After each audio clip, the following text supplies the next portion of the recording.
The Steelers and the Browns have had many great battles through the years, but tonight is going to be one heck of a night. So are you ready for some football? It's one of football's great rivalries, the Cleveland Browns and the Pittsburgh Steelers. When these two teams have gone toe-to-toe, the event has had the electricity of a championship fight. The Browns may be headed for Baltimore, but tonight, there's still two angry neighbors from Ohio and Pennsylvania feuding over the backyard fence. When Cleveland plays Pittsburgh, the games are never sophisticated duels. You won't hear "on guard" declared by these two teams.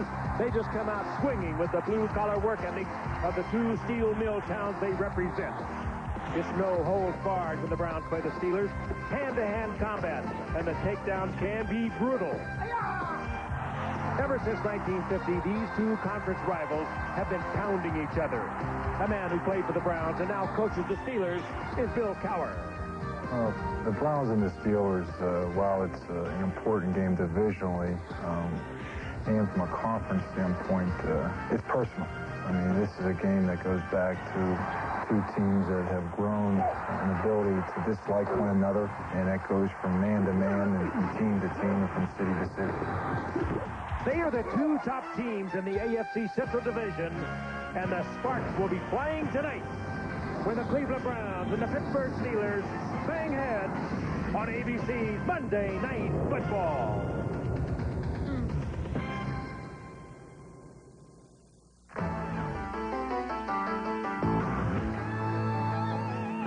Well, it's Monday night and we're ready to rock. Time to catch all the hits, the bangs, and the blocks. It's the game of the week that's coming your way. Cleveland and Pittsburgh are ready to play. We gotta get ready. We gotta get right. Cause the Browns and the Steelers are hitting hard tonight. So get ready. I mean, get ready. Are you ready for some football? A Monday night party. We got Frank and Al and Dan. They're gonna get it kick-started. Lynn and the crew's all set. The crowd is tight. Cause all my rowdy friends are back for Monday night.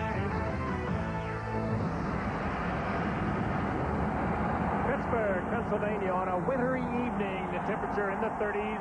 Light snow expected. Three Rivers Stadium sold out tonight. Close to 60,000. The Cleveland Browns are in town, and they are on Monday Night Football against their rivals, the Pittsburgh Steelers. Hello again, everyone. Frank Gifford with Al Michaels and Dan Deerdorf. Happening tonight, the Pittsburgh Steelers, the Cleveland Browns, renewing one of the NFL's oldest and most bitter rivalries, in all probability for the last time, as the Browns, of course, announced a week ago today they would be moving their franchise to Baltimore. The Steelers come into tonight leading the Central Division by one game. They are 5-4. Big win for them last week over Chicago in overtime. They feel they are back on a roll. Cleveland, however, comes in a chaotic state. Since the announcement a week ago, the team obviously disturbed by it, but more than anything, Al, they are 4-5, and this is a team that many thought was on their way to the Super Bowl. They're 11-5 a year ago, came in within one game of going to the AFC championship game. Frank, it is the all-time distraction, and this is a team that went in the tank because of that distraction last week, committing 5 turnovers and losing to the Houston Oilers 37-10. We talked to Bill Belichick, the coach, this morning. He said, well, we put the distractions behind us. Much easier said than done when you talk about something as monumental as moving a franchise. Under any circumstances, it's tough for Cleveland to beat Pittsburgh. They've not beaten the Steelers here since 1989, and they'll try to do it tonight with a rookie quarterback, Eric Zier, making only his 3rd NFL start, and a defense that has now gone south, yielding 29 points a game over the last 5 games. The bottom line is this. This is a team that a lot of people expected to get to the Super Bowl when this season began. Now I think it'll be a minor miracle if they get into the playoffs. Clearly, Danny, distracted team, and I wonder if the distraction hasn't filtered down to the Pittsburgh Steelers as well. I think most certainly it has, Al. If you can imagine, there's actually empathy here in Pittsburgh for what has happened to the city of Cleveland. But Coach Bill Cowher is telling his players, guys, we can afford to have none of that. Pittsburgh tonight has a chance to really take command of the AFC Central. If they win, they go to 6-4, open up a 2-game lead over the other teams in the AFC Central, and are really in a position to dictate the last part of the season and work their way into the playoffs. How are they going to do it? Well, first of all, they've been rejuvenated offensively. The return of Neil O'Donnell from the broken hand that he suffered in the opener, he is really playing extremely well. And defensively, the way they have handled the Browns is they have kept the Browns from running the football. In their 3 wins last year against Cleveland, the Browns averaged less than 75 yards a game running the football. If the Browns can't run the football tonight, rookie quarterback Eric Zier is going to see Kevin Green and Greg Lloyd in his face. And you know what happens if that's the case. Right now, down on the field, our Lynn Swan has cornered the coach of the Steelers. Is that Chuck Noll you have there with you, Swan? It's definitely Bill Cowher, a native Pittsburgh, who played and coached for the Browns. What better man to ask about the emotional intensity of this rivalry? What makes this Turnpike rivalry so special? Well, it just goes back in the years. And I'll say this, right now, all the distraction, this game's going to be played on the field with the players. None of the stuff about moving and not to the coaches. The players are playing tonight. Well, how do you communicate that? How do you get ready for a game like this? Oh, it's easy. I mean, you let everything transpire. It comes up. It's Monday Night Football. It's the Cleveland Browns, and I think that says enough. Bill, thank you very much. Okay, thanks. One thing for sure, Al, this game is always physical. And it will be again tonight, no question about that. And clearly, with the overriding importance and significance of the franchise move, we'll be in and out of that story throughout the course of the night. The owner of the Browns, Art Modell, is not here. He was not in Cleveland last week, missed his first home game in 35 years, and is not here, but is in Baltimore watching on television tonight. Ernie Mills drops back to receive the kick as the Pittsburgh Steelers will receive.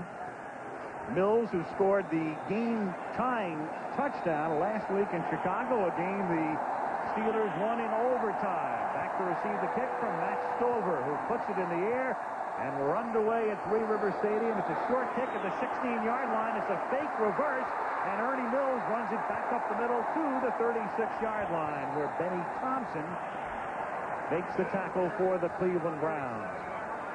Neil O'Donnell suffered a broken finger opening day and missed the first 4 games of the year, and has been hot since. 5 touchdowns, 3 picks. Back of him, Eric Pegram doing a good job out of the backfield. We'll see a lot of Bam Morris as well.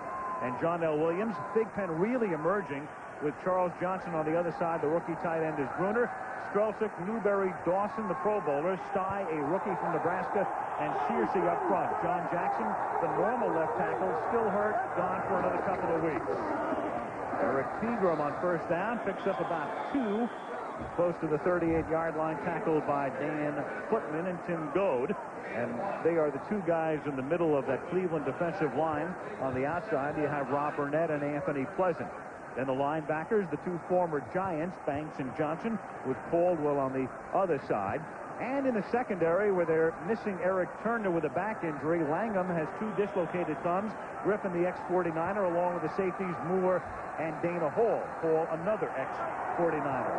So Cleveland banged up in the secondary. Second down at 8 as O'Donnell retreats. Good protection, and then the pass is deflected, but winds up in the arms of Charles Johnson up at the 41-yard line, about 4 yards shy of the first down. Gerald Dixon making the stop. Good play made by Dixon to prevent the first down. Deep drop by O'Donnell, looking deep and has to check it off. Fires the completion, was deflected there by Tim Goad, got a hand on it. And Johnson, even though he came up a bit short of the first down, the Steelers come in with multiple receivers. They often come in with 5, and this is the set they're coming in right now, adding Stewart, the rookie quarterback from Colorado. 3rd and 5. You saw John Jackson, the normal starting left tackle, on the sideline. As the catch is made by Andre Hastings, close to a first down. It will be maybe close enough for a measurement. Don Griffin makes the stop at the 46-yard line.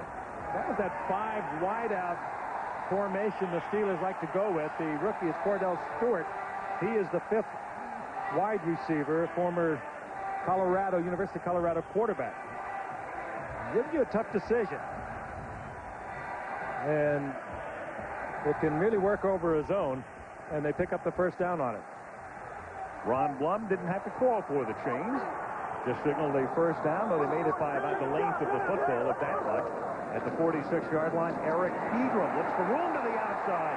Crosses the 50, and he gets spun down at the 45-yard line of Cleveland. Pepper Johnson makes the stop. John L. Williams led the way with a good block. Well, the last time these two teams saw each other was in the playoffs last year. Pittsburgh pounded out over 200 yards on the ground, and they're off to another good start tonight. An extremely well-blocked play. Moving to their offensive right, the point man there for the Browns is Carl Banks, and he has just collapsed completely to the inside. Burnett was pinned back to the inside, but Carl Banks was staggered with a couple of tremendous shots. He looked like he was in a car wreck there. He was really buffeted about. That's the type of a run that not only picks up the first down as we get the signal from Ron Blum, but makes a statement as well.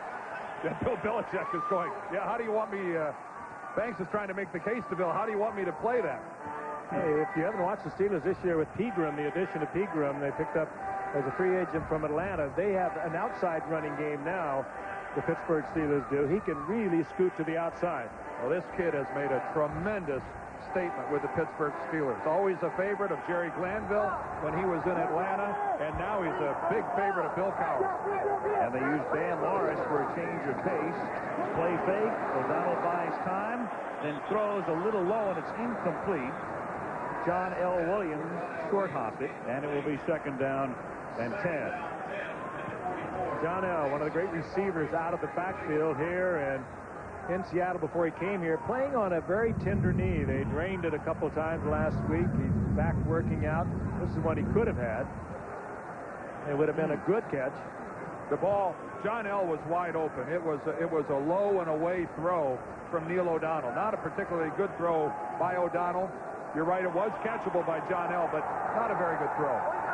Cordell Stewart is in the slot to the left, the quarterback/receiver, and they give it to Pegram, who takes it to the 42-yard line. And it will be third down and 8. The excitable Pepper Johnson making the stop. There's Cordell Stewart. Great story. Johnson listening for the response. Cordell, drafted as a quarterback out of Colorado, can also play receiver. They bring him in to quarterback occasionally and run the football, and they've had O'Donnell flanked out on a couple of occasions. The wild and woolly Pittsburgh Steelers. Well, they used him in practice against their defense, practicing defense, and he kept beating everybody, so they finally said, Ron Earhart, the offensive coordinator, said, let's put him in the game. Third down and 8. O'Donnell out of the gun from the 42-yard line. Cleveland with a 4-man rush, and the pass complete to the 39-yard line to Andre Hastings, and Pepper said, I stopped you well short of the first down. About 6 yards, in fact. It'll be fourth down and 6. Give Pepper Johnson a lot of credit here. He is trying to supply some attitude to this Cleveland Browns team. He made the big play on second down. He makes the big play on third down. And this is a Browns team that is in desperate straits. And right now, Pepper Johnson doing everything he can do to try to jack this team up. They need an attitude adjustment, and Pepper's doing everything he can do to supply it. Ron Stark, the longtime Colt, in his first year now with Pittsburgh, to punt it. And it bounces at the 4-yard line and bounces over the plane of the goal line. And did Kendall Gammon get it back into the field of play? No. After a conference amongst the two officials, it will go as a touchback.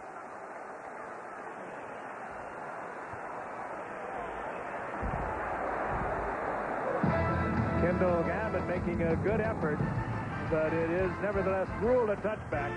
And the Browns will get their first possession.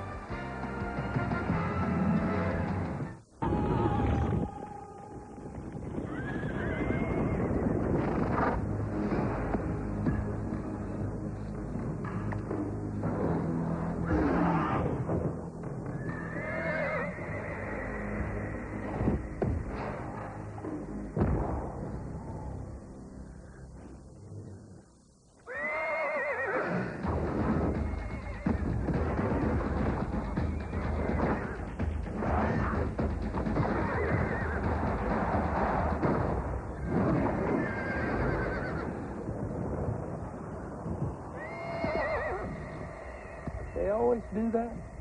Nah, they usually go for 2. Definitive look at Kendall Gammon. You can see his right foot is on the goal line. That puts him into the end zone. He makes a fine effort, and in reality, his left foot comes down as well. But Nice job of officiating right there, of seeing he was in the end zone, thus the touchback. If you make that play without stepping into the end zone and bat it back into the field of play, it would not have been a touchback. Instead, Cleveland takes over at the 20-yard line, and we've got whistles before the snap, and that doesn't help the physical well-being of Michael Jackson, who makes the catch and takes the punt. Prior to the snap, 72 offense. Ball start, 5 yards, repeat first down. Well, not only do you have motion up at the line of scrimmage by Dahl, but one of the backs is in motion towards the line of scrimmage. A double whammy. Eric Zier, chosen in the 3rd round out of the University of Georgia. Leroy Horde is back after missing last week with a knee injury. Biner, the other back, Jackson and Rise in the wideouts. Kinchin, the tight end. Jones, Williams, Everett, Dahl, and Brown up front. Timeout for the Browns. Zier has to take a timeout. Well, he was down to 5 seconds on the play clock, and he had to call timeout. He's having trouble hearing the communication from the sideline. I'm sure they'll quiet down for him. Yeah, right. Next week. Steve Crosby, the offensive coordinator who makes the calls. His 3rd game up in the booth, moving up from the sidelines. The Cleveland Browns off to a very poor start. They had illegal motion on their first play. They had to call a timeout on their second play. They have the 1st and 15. And a double tight end set for Eric Zier with Andre Rison going in motion. A little toss. Ford breaks the tackle and works his way up to the 25-yard line. Stopped there by Myron Bell. It'll be 2nd down and 5. Defensively, the Steelers play a 3-4. Henry, Buckner for the suspended Joel Steed at nose tackle. And Seals on the outside. Green, Kirkland, Brown, and Lloyd. What a quartet they are. Lake is now playing a corner, moving over from safety. Williams on the other side with Bell and Perry at strong and free safety. Rod Woodson, as most of you know who follow the sport, hurt on opening day, out for the season. Knee injury, rehabbing right now. First down and a lot more for Horde, who breaks his way up to the 42-yard line. So the man who was inactive last week, having fluid drained from his knee, but is the Browns' leading rusher with 2 big runs here. That one good for 17 yards. Boy, they just exploded over the left side, going over Tony Jones, perhaps their best offensive lineman. He's really known more as a pass blocker, Frank, but you're right. Tony Jones, Wally Williams at left guard, Steve Everett at center. Blew the Steelers off the ball. Take a look at this thing to the left side. Get a good block from Brian Kinchin. What a psychological boost for the Browns, who've had trouble running the ball against the Steelers. Here's Zier. His first pass is complete. Andre Rison. And that's a first down, an 11-yard gain to the 46 of Pittsburgh. So back-to-back first downs. Willie Williams in on the tackle. And there is Rod Woodson rehabbing. There is the possibility that Rod could be back if Pittsburgh gets into postseason play. Here's Andre Rison. He has really fitted in well with Eric Zier, or vice versa, the rookie from Georgia. And he's had 10 receptions and 2 touchdowns in the last 2 games that Zier started. Before that, in the 7 games that he had played, he had only 17 receptions, so he and Zier are hot. 28th of the year for him, and through the middle goes Ernest Biner. And he gets it to the 37. That's a gain of 9 behind a block by Wally Williams. That offensive line for Cleveland, Dan, an unusual setup. One guy who was drafted, Steve Everett, and the 4 others were all free agents. Large free agents, too. This is a huge offensive line headed by that guy, 77, Orlando Brown, a modest 6'7", 340 pounds. Well, Chad Brown, he limped off the field. And he came into the game dinged. 2nd down and 1. Jerry Osowski replaces him. And a flag is down as Biner gets tackled by Buckner after picking up a first down for the moment, pending the infraction. Well, a flag in that area, no way it's going to help the offense. Holding, 77 offense, 10 yards, repeat 2nd down. Orlando Brown. The aforementioned Orlando Yes. Brown. ABC's Monday Night Football is being brought to you by Budweiser. Proud to be part of the game. This Bud's for you. Pennzoil, the motor oil that works like liquid ball bearings. And Cadillac and your Cadillac dealer, creating a higher standard. Well, the Browns were already able to overcome one penalty at the very beginning of the game, a 1st and 15. Now they've backed themselves up again. They still work on Brown. It's 2nd down and 11. A short drop by Zaire. Then under pressure, and down he goes. Sacked at the 49-yard line. Boy, when you take a short set like that, as Vinny Testaverde looks on, you're supposed to get rid of the ball quickly. For some reason, Eric Zaire not able to do so. That's a rhythm pass. 1, 2, 3, plant, get rid of it. He's looking for Risen right here. Risen covered. They rolled up on Risen. No place to put it. Ray Seals will get credit for the sack. Yep, you're supposed to have an outlet or just plain dump it. You can't set 3 steps back and then sit on the football. You've only got a couple seconds when you set that shortly. 3rd down and 13. They set Risen wide to the right. Zaire, deep drop, guns one, incomplete. 4th down, intended for Ernest Biner. The Browns will kick.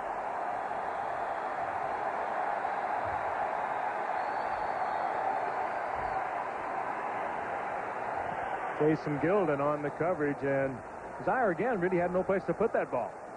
Well, it's another opportunity of the Steelers to try to confuse Eric Zaire. Gilden, a linebacker, actually lined up as a defensive end that drops back into coverage. We're seeing more and more teams utilize that look. It's been around for a long time, but it's really in vogue now. Top troop at a punt. Andre Hastings back to receive it. A flag goes down at the line of scrimmage. Hastings calls for the fair catch and lets it bounce, and the Browns down it at the 6-yard line, but a marker down at the line of scrimmage.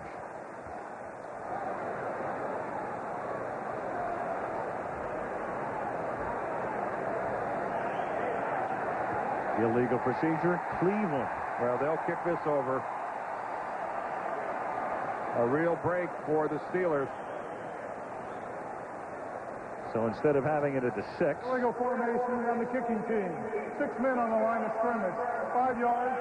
Repeat 4th down. Well, the Browns have been playing very passionately, but we've seen 4 errors already. That comes from, when you make errors, when you're offside, when you hold, and when you let the play clock run out, that is just concentration. And this team is a team that's been distracted. There's no question about that by what's going on. The Browns didn't have a single punt last week in that loss to the Houston Oilers. Really, you'd think if you didn't punt, it meant that you controlled the ball all game and had your way with the other team. They had 11 possessions, lost by 27, and never punted. That's because of all the turnovers. 5 turnovers. Hastings grabs it at the 15 and returns it to the 23-yard line. And a little rugby scrum breaks out. Osavsky is in there. Number 55 of the Steelers. Oh, these are 2 teams that really don't like each other. Oh, ain't that the truth? One of the most overworked expressions in all of sports. 2 teams that don't like each other. Very much. 6:45 to go in the first quarter. Pittsburgh, Pennsylvania. Beautiful sight. The confluence of the 3 rivers, the Allegheny, the Monongahela, creating the Ohio and Three Rivers Stadium, a facility that opened in 1970, hosting yet another Browns-Steelers game as Pittsburgh takes it at the 23-yard line, and Eric Pegram swings to the outside, turns the corner, and comes close to picking up a 1st down before he's banged out of bounds by Antonio Langham and his 2 dislocated thumbs, and now he's got a shoulder problem as well. Pegram really unloaded on him. We talked about Pegram to the outside. Remember that game, a year ago against the 1993 against the Rams? He ran for 193 yards, I think it was, and then came back against Atlanta, 180 yards, and he just lowered the head and bowled his way into Langham. That's a classic shot of a running back being the guy that delivered the blow. He's not that big. 2nd and 1. Tim Jacobs replaces Langham, and Pegram gets stopped just about at the line of scrimmage. Needed a yard. I don't think he got it. Tim Jacobs comes up to make the tackle. Ron Earhart, the offensive coordinator of a team that last year did not commit a turnover in 9 of its 16 regular season games, and this year the Steelers have committed at least 1 in every game. Looks like Cordell Stewart there was getting ready to check into the lineup. Be alert every time this guy comes in. Trickery is afoot. We may see him run it, pass it, lateral it. They've got several things in for him. Reverse, he'll take it on a reverse and throw the ball. I asked Bill Cowher yesterday what are his long-range plans for Cordell Stewart as he enters the game. He said, oh, make no mistake about it, he's a quarterback. And we see him eventually playing quarterback. But right now, his athletic skills are being put to a variety of uses. Browns beware of number 10. Interesting that he's in there on third and real short yardage. Third and the length of a football. They work on Langham with Tim Jacobs spelling him at cornerback. Boy, they are really hurting that secondary for the Browns. Well, there goes Neil O'Donnell, split out to the far side. Split wide right. And there's Stewart out of Colorado. Watch for the option. He ran straight up the middle last week in this situation, and he does it again, and he picks up the first down. Well, there go Bruner and Burnett. But one of the things they're going to use him is to run the option. He ran it, of course, at Colorado. That's one of the reasons it probably makes sense, too, because I was talking to Neil O'Donnell before the game. He showed me that right little pinky finger that he broke in the opening day against Detroit. The 2 titanium screws are still in there. He said, you know, on a night like tonight, the screws get cold. He said, feel this. And you literally could feel the screws. He said, it's tough in cold weather. great game, isn't it? Tough man, too. 5:05 to go, scoreless first quarter. O'Donnell throws over the middle. The catch is made by Yancey Thigpen. Don Griffin, the ex-49er, makes the tackle, and Yancey Thigpen, big and strong, and Bill Cowher said the type of receiver who will become a trend in the National Football League, makes his 53rd catch, but it's coming back. That's what it looks like from the quarterback as they march this one off. Thigpen has really emerged as a big-time receiver here for the Steelers this year. Cut by San Diego 3 years ago. But a flag and a penalty on the Steelers. So his 53 is now back to 52. It is.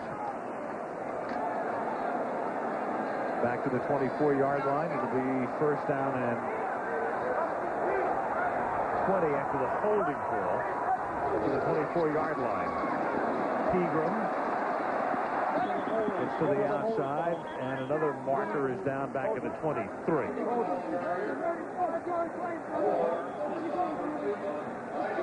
Another hold. Boy.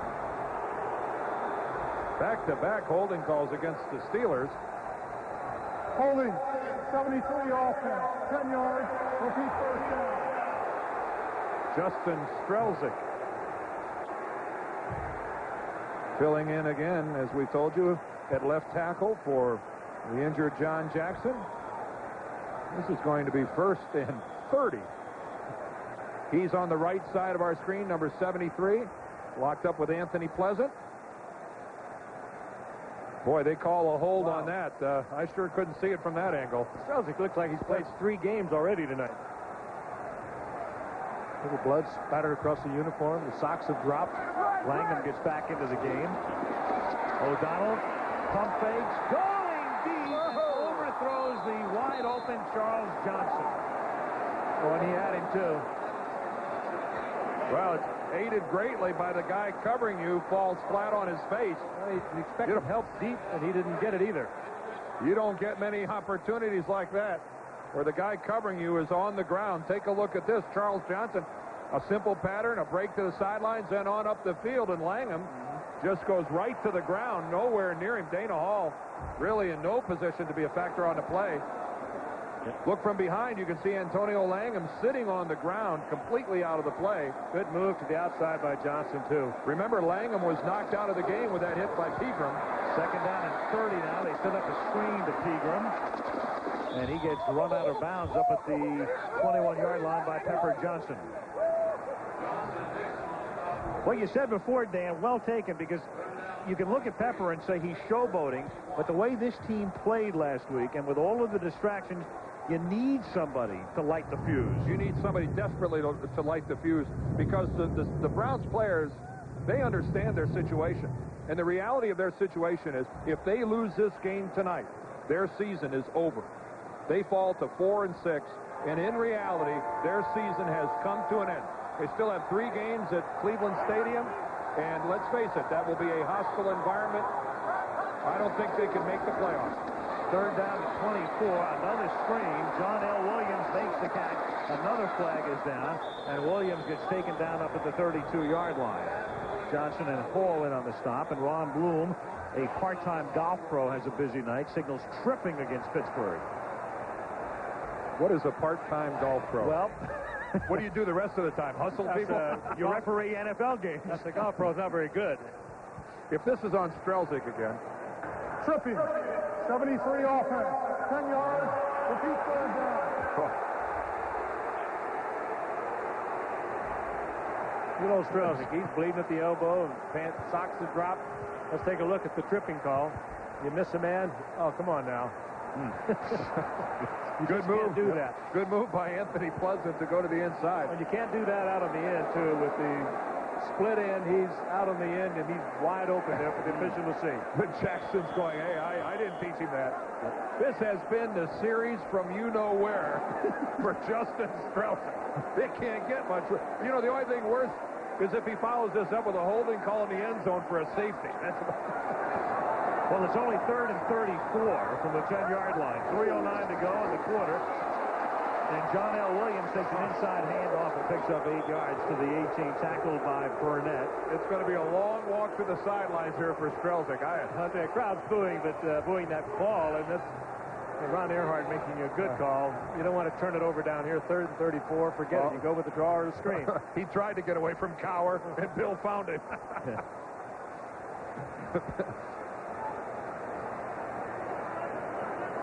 Strelzik's been around a little bit, too. This is his 11th year. Ron Stark, the left-footed punter, into the arms at the 37-yard line of Derek Alexander, who brings it back to the 42. And that's where Cleveland takes over. 2:26 remaining in the opening quarter. Strelzik sitting on the Steeler bench talking to John Jackson. That dark head of hair may turn white by halftime. 3 majors on that last drive. I think an illegal use of the hands, a holding, and a tripping. I aged him a little. Actually, he's a 6th year from Maine. He was an 11th round draft pick, so he's hung around a little bit. There's his counterpart. Speaking of Maine, on the defensive side, Kevin Green. They need a hairstylist here. 1st and 10 from the 42-yard line, and that's dropped by the tight end Frank Hartley over the middle. 2nd and 10. There's, if you're going to talk about dueling locks, there's the other guy, Steve Everett, the center for the Browns. He and Kevin Green could go head-to-head as far as their hairdos are concerned. Perfectly thrown ball by Eric Zier. And Hartley, not a gifted receiver. This has to go right through his hands. 2nd and 10 from the 42-yard line. Horde! Hello! Right through the middle. Flag is down, though, and Horde gets taken down at the 14, but a marker down at the line of scrimmage. And this is coming back. It is holding. Yeah. Have we had a play yet without a flag? The offensive linemen in this game are taking a beating. 66 offense. 10 yards. Repeat 2nd down. Tony Jones now is the guy flagged. The officiating crew being tough on the offensive linemen tonight. There's some nights like that, huh, Dan? I mean, you just got to pull back and say, hey, they're going to be tough tonight. Well, there are some worse than others. Let's see how legitimate this is. All the way on the left is Tony Jones. He comes down to do a combination block. Oh, yeah. Well, he gets his left arm wrapped around Ray Seals. He even pulled ahead. And he really didn't have to. Kind of away from the ball. Got that thing hung up there and didn't get it out quickly enough. That negates a 44-yard gain for Horde and makes it 2nd down and 20 at the 32. A minute 57 to go in the opening quarter with no score. Zier. Gets taken down by Greg Lloyd. Did you see what Greg Lloyd did, I believe, to Brian Kinchin, the guy who was trying to block it? This is a total destruction of not just the quarterback, but the guy who's trying to get in your way. Whoa, boy. Watch this, the top of your screen. Kinchin sets up. Whoa. destroyed by Greg Lloyd, who then goes after Zaire. You know, and Kitchen is actually bigger than Lloyd. If you were wondering about the physics of that contest. Lloyd only goes 226. He just plays like 326. Third down and 28. Another flag, this one before the snap. Well, you talk about an attitude play. That play by Greg Lloyd, that makes a statement. Delay game, offense. 5 yards. Repeat third down. That's the kind of a play that even everybody over on their respective benches are watching that going, oh, man, that's disheartening if you remember the Browns. Here it is, right here in front of us. Here's Lloyd. Kitchen's going to set up in good position, and he is just flat. Well, he was in bad position to begin with before he tried to set up in good position. Third and 33. On the prior series, Pittsburgh had a third and 34.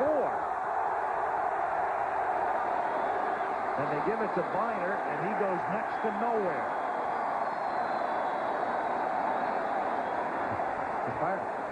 Third and forever by both clubs on back-to-back possessions.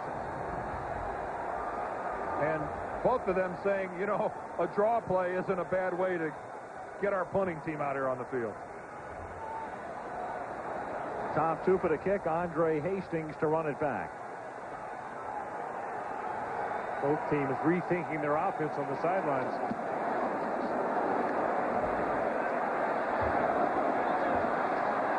.47-yard punt. And Hastings brings it back to the 33-yard line. And no flags. What do you think of that? How about that? Stop the presses. 16 seconds left in the first quarter in Pittsburgh. Monday Night Football making its only appearance of the season in Pittsburgh. I don't like the billing. Seniority. Frank. You can have the seniority billing. How do you think? You know, Lynch in his own stadium. I was going to say, how do you think Swanee feels being last? Well, he's the host. And he would never be last in this stadium. Incredible performances over the years for this monster. Oh, yeah. You say that now after complaining that you weren't number one. Huh? Bam Morris is the running back, and Bam takes the give and picks up a yard. He's stopped up at the 34-yard line by Stevan Moore. And that is the end of the first quarter in Pittsburgh. Cleveland nothing, Pittsburgh nothing, and we'll return with Monday Night Football after this message and a word from our ABC stations.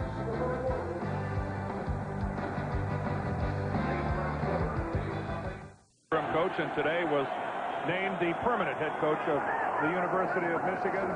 He deserves it. Second down and 10, and O'Donnell's pass is a little behind Yancey Sigpen, who can't hold on. It will be third down and 10. Al Michaels, Frank Gifford, Dan Dierdorf, Lynn Swan in Pittsburgh. Cleveland and Pittsburgh, no score. O'Donnell throwing through the gap and throwing the ball behind Yancey Sigpen. O'Donnell, a very accurate passer if you protect him, and he does not throw interceptions. I think the all-time NFL leader in interception percentage is thrown. Here's that 5-receiver set, including Cordell Stewart, number 10, slot left. He's over the middle. He makes the catch, and he gets banged down by Hall up at the 41. He's short of the first down. Dana says, stay at quarterback. I dare say there aren't a lot of quarterbacks able to run a crossing pattern across the middle like that, catch the ball and take a shot like that, and bounce up. It says a little something about Cordell Stewart. They're too smart to be doing that. Fourth down, Ron Stark to punt. Keenan McCardle back to receive it for Cleveland. It's a line drive kick, fielded at the 28-yard line. McCardle takes it back up to the 35. Fred McAfee makes the tackle. 14-17 left in the first half in Pittsburgh. Nothing.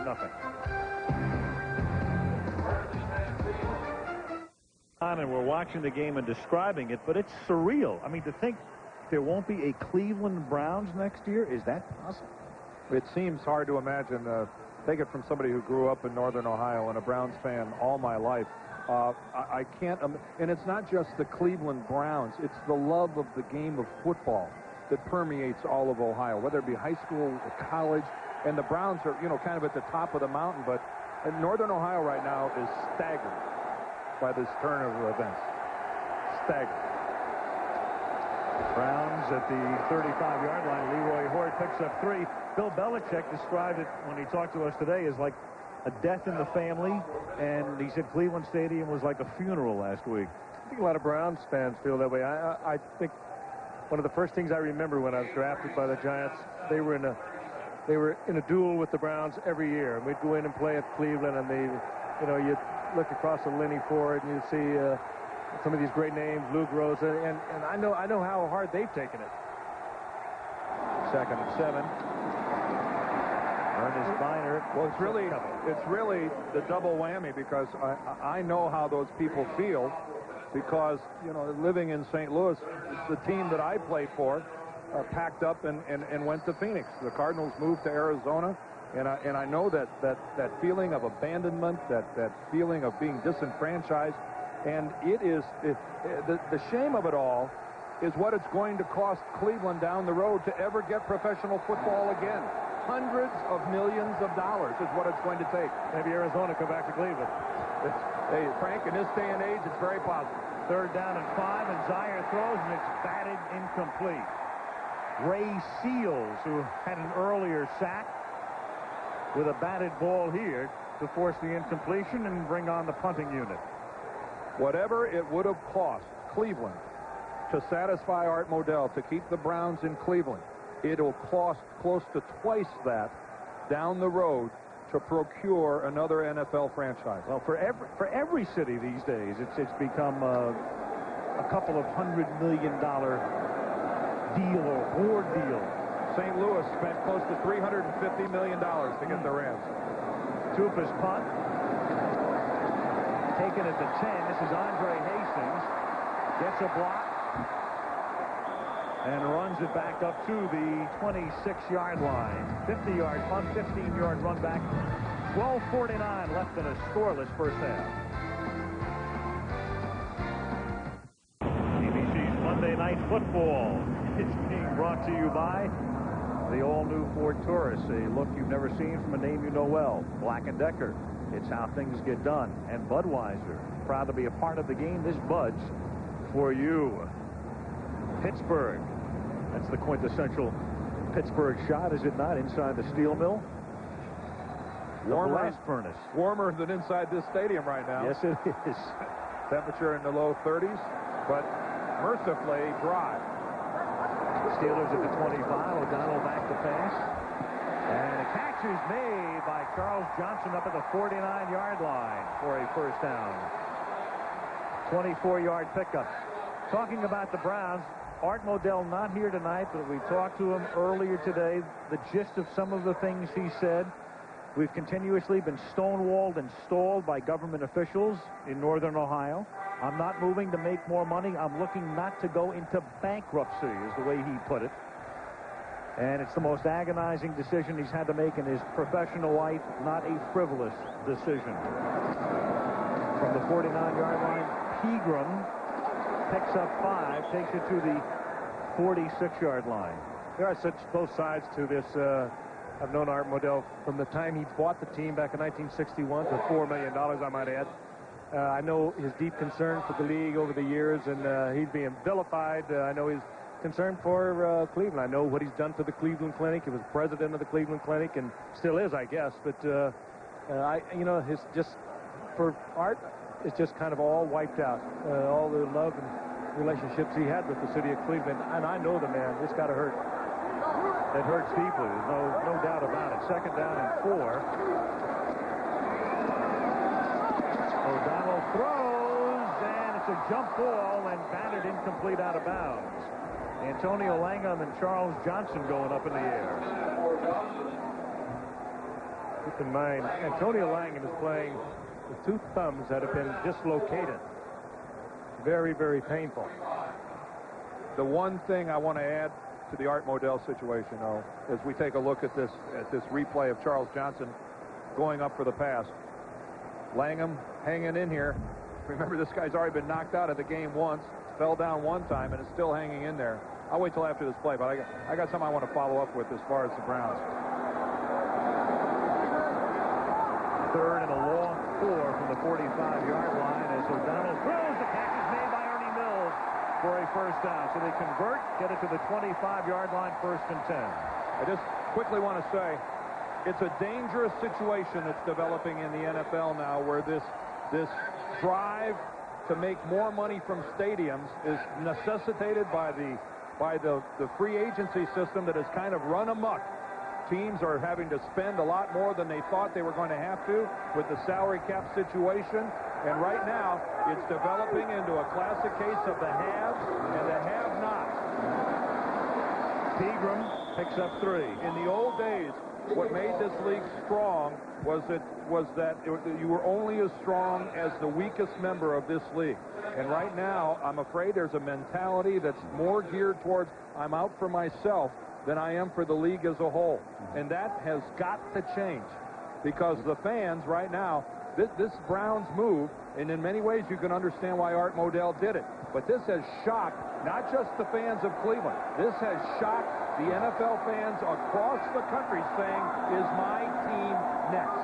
And all of professional sport, for that matter. Yes, you're right. On 2nd and 7, fake reverse, Pegram, and he gets taken down by Burnett at the 26-yard line. And Dan, you're right. It's all about stadium deals. It's all about luxury suites and PSLs. I mean, the day will come when they start playing NFL games in the lobbies of a Four Seasons hotel. Well, and Dan's right about when they have to generate so much income now. This bargaining agreement that was set up 3 years ago and brought labor peace, it was 15 minutes after they signed it. They were looking for ways to get around it. And they got around it to the extent of, unless you make big-time money, you can't pay those signing bonuses. And that's why they're all going for money. And unless you make big-time money, you're not going to be able to afford to get into a game. 3rd and 11, and Cordell Stewart makes the catch, seeks the first down, and he's right there at the marker. Cordell Stewart, over 7,500 yards of offense in Colorado, running and throwing the football. A superb athlete. They love him here, too. He can do so many things for them. Works out of the backfield underneath. Creighton laying back in that zone. Pretty Lynn Swanish there going up for the football. Kind of a graceful arch to his back there to bring it in, and then not afraid to take a hit. The irony is, this guy drafted as a quarterback, he was drafted ahead of Eric Zier. He was the 4th quarterback chosen, was Stewart. Zier was the 6th in the last draft, and he has the first down. He was drafted in the 2nd round, Zier in the 3rd. I said earlier, he used to practice against the defense, and in training camp, they couldn't do anything about him. He kept beating them and said, let's get him in the lineup. Not a bad offensive team there in Colorado. Cordell Stewart was handing the ball off to Rashaan Salam. And Michael Westbrook, the receiver, who was the #1 draft choice of the Washington Redskins. Not a bad outfit. All Salam did was win the Heisman Trophy as a junior, as Pegram picks up 2 to the 13-yard line. Next week, a good one, the 49ers. Hello. Dead and gone, right? Oh, yeah. The 49ers against the schizophrenic Miami Dolphins from Joe Robbie Stadium next week. Steve Young, by the way, arthroscopic surgery today, left shoulder, clearly out next week. We will speak with Steve at halftime and get the update on his injury. Marino setting the record yesterday. The other quarterback who was hurt yesterday, Troy Aikman, in the Dallas-San Francisco game. MRI today. No serious damage. Bruised knee. He's hopeful, in the words of the Cowboys, for Sunday at Oakland. As Johnson makes the catch, breaks the tackle, takes it to the 2-yard line, 1st and goal. Now the University of Colorado product, this time coming from the right side all the way across.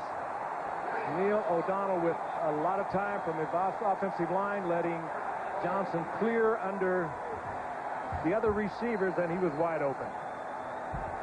All the way from the right, clear across to the left side. Now, you've got to protect your quarterback to even throw this ball. Let's take a look from the end zone. You'll see number 81 crossing under the line of scrimmage. Pepper Johnson took a look at him, didn't give him a pop, and he was wide open. Boy, did you see the nice job there by O'Donnell looking off Pepper Johnson there in the middle? Actually got Pepper to move to the other side.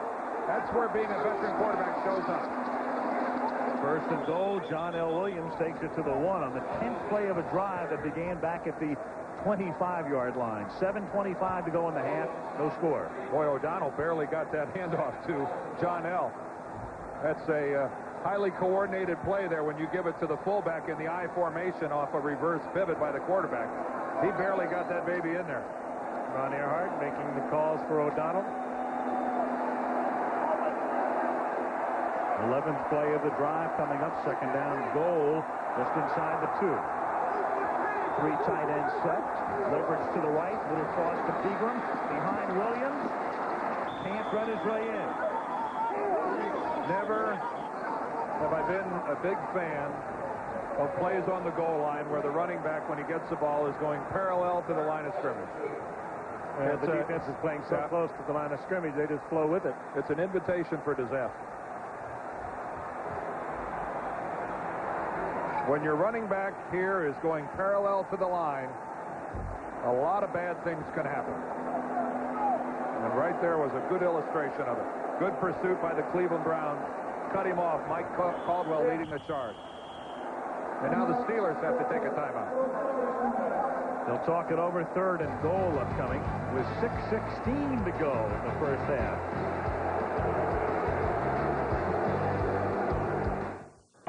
It'll be 3rd down and goal for the Pittsburgh Steelers from the 2-yard line. No score with 6:16 to play in the first half. A game of chess here as the Cleveland defensive unit changes personnel according to the offensive personnel that came on for the Steelers. Well, here goes Cordell Stewart, a quarterback again. In the shotgun, and O'Donnell is the wide receiver to the left. Rolling right to the short side of the field, looking back the other way. He's going to get in. Hello. Flipping it. All right. Touchdown, Ernie Mills. Oh, now that's great stuff. that's great stuff. Draw it up on the sand. There's a flag down at the goal line. Yeah. Could the lineman have been downfield? Well, that's always a concern when it goes that long. Not much field to go down when you're at the 2-yard line. Well, they turn around and see him running. They say, well, I'll go down and throw a block for him, and I think that's probably what happened.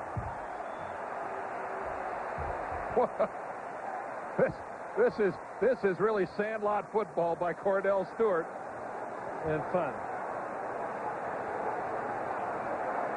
Well, how far is downfield when you're at the 2-yard line? Well, they give you a yard. Anything beyond a yard from the line of scrimmage, so anything beyond the 1 would be downfield. There's no foul on the play. It's a touchdown. That's probably what they were discussing. You're allowed a yard beyond the line of scrimmage. What? Hey, when's the last time you saw it in a pressure situation like that where you send your quarterback out to wide receiver, you bring in a guy in the shotgun, and he makes something out of nothing? The wild and crazy Pittsburgh Steelers. Well, the key was Cordell Stewart, when he reversed his field, picked up a key block. I didn't get a chance to. I hope we can see it on a replay. Who threw that block? Here's Norm Johnson for the point after. That was the first pass of Cordell Stewart's career. I hope it was Strelzik who threw that block. It might have been. Kelly Hayes, our spotter up here, is saying there's a chance. Oh, Kelly. Why don't we give it to him anyway? Well, let's watch it here. Stewart's going to reverse his field. On the left, we'll see it. I think it was Strelzik. Jason, Justin, you're out of the doghouse.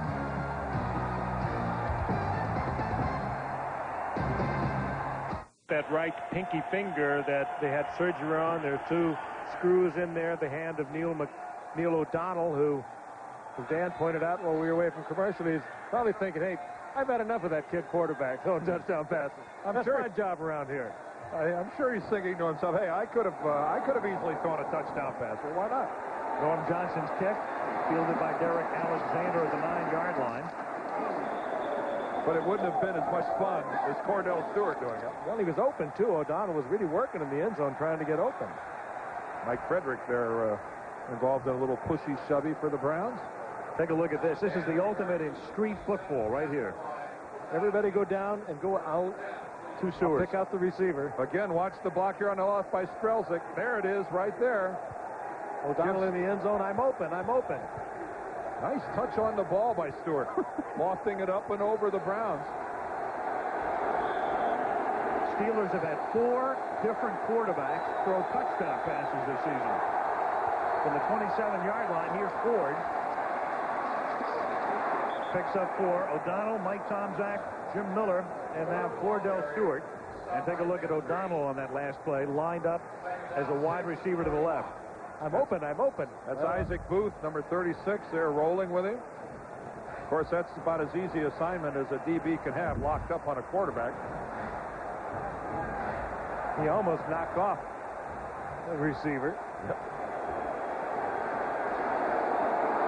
Second down and 6 from the 31-yard line.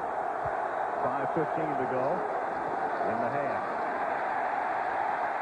Ford gets pinballed down. Well, Dan, I hate to bring back memories for you. Well, don't. Well, we will. You're going to bring up that play in Ann Arbor, aren't you? Well, how'd you guess? Yes, How do you think we might have it? There's Cordell Stewart. Watch where he releases this football. Just watch this. The 26-yard line. And that ball made it to the goal line. Nearly 75 yards in the air. Cordell Stewart throws it. Michael Westbrook catches it. And that hurt.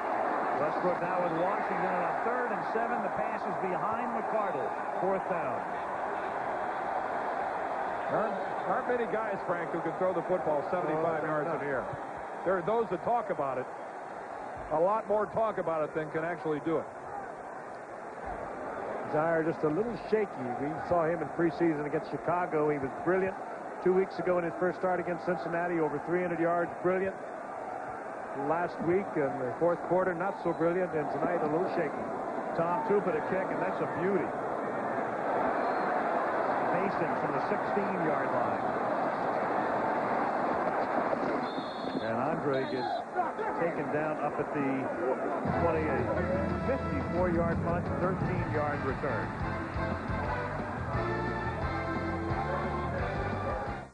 Steelers have it at the 30-yard line. 4:21 to go in the half. Pittsburgh up 7-zip. Ingram taken back as he reaches the line of scrimmage. Well, so far in this ball game, we have seen a problem that has plagued the Cleveland Browns for years, and that is an inability to score many points, especially in games against the Steelers. They can't even seem to get over the 10-point barrier with the Steelers in their games last year, but Bill Belichick's teams have had trouble ringing the bell. They've always played sound defense. They've kept the other team in relatively low-scoring games, but they just can't seem to generate a lot of points on offense. O'Donnell on 2nd and 8. Over the middle. The catch is made by Yancey Thigpen. There's going to be holding, though. Pretty blatant holding that time by the Steelers. This one happens right up in the middle of the line, and it's pretty apparent. The umpire's been an active guy tonight, Bob Wagner, because most of the offensive line holding calls are made by the umpire. 68 offense, 10 yards, repeat 2nd down. That's rookie Brendan Stye from the University of Nebraska, one of their 2 All-America linemen. Zach Wiegert, the other, rookie with the Rams. That time Stye fell victim to a big inside move. Adopted the stance. When in doubt, drag your guy to the ground. Ron Earhart holds the form. We'll see a draw or a screen. The Steelers love the screen. This has not been an offensive lineman's textbook game so far. Draw on 2nd and 19, and Ingram takes it up to the 28-yard line. At least every one of them is getting their name mentioned at one point or another. Not a blocking clinic by any means. I think the Browns are doing tonight. They are keeping the Steelers are putting a lot of points on the board. A year ago, they led the National Football League, allowing only 204 points in the entire season. They've given up, coming into tonight, 193 points already. This is a defense that was hurt. They have been hurt on the ground. They're 20th in the league against the rush. Michael Dean Perry, who anchored that rush defense a year ago, is in Denver. That's had quite an impact on them this year. Cordell Stewart in as a receiver here with O'Donnell in the gun on 3rd and 10. Neal buys time, and then close one, incomplete, intended for Andre Hastings, covered by Antonio Langham. Well, the Browns, you know, in their 3 losses to the Steelers last year, in those 3 games, scored a grand total of 7, 9, and 10 points. And that's just not going to get it done. And here they are with 2:19. They're going to get the ball again before halftime, and they're being thrown a shutout so far by the Steelers defensively. Nothing new. Derek Alexander to receive the kick. Ron Stark, a Baltimore Colt. That's how far back he goes. Sends it down to the 28-yard line. And Alexander brings it back up to the 36-yard line with 2 minutes and 9 seconds to go in the first half. Browns go home for their next 2 games. They'll play Green Bay in Cleveland on Sunday. Won't that be interesting?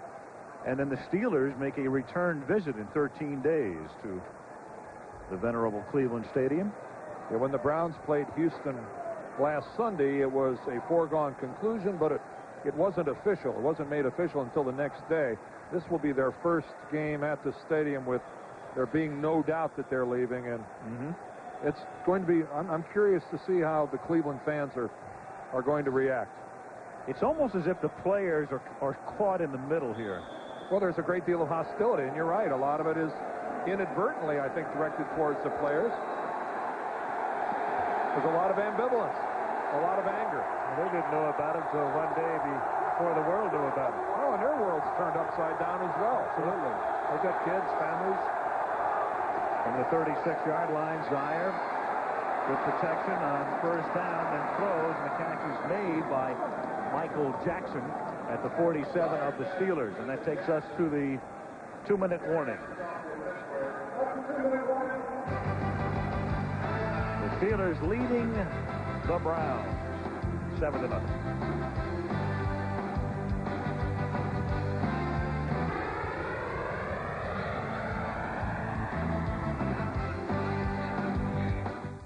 The Cleveland Browns have the ball at the Pittsburgh Steelers 47-yard line. 2 minutes to go in the opening half. Pittsburgh on top, 7-0. Last time, a good call by Crosby ran a 2-receiver pattern. As you see, the success of the Cleveland Browns in one sense getting into the playoffs, but a failure to make it to the big game. Leroy Horde, a hurdle move, and picks up 2 hard yards, stopped by Bell and Henry.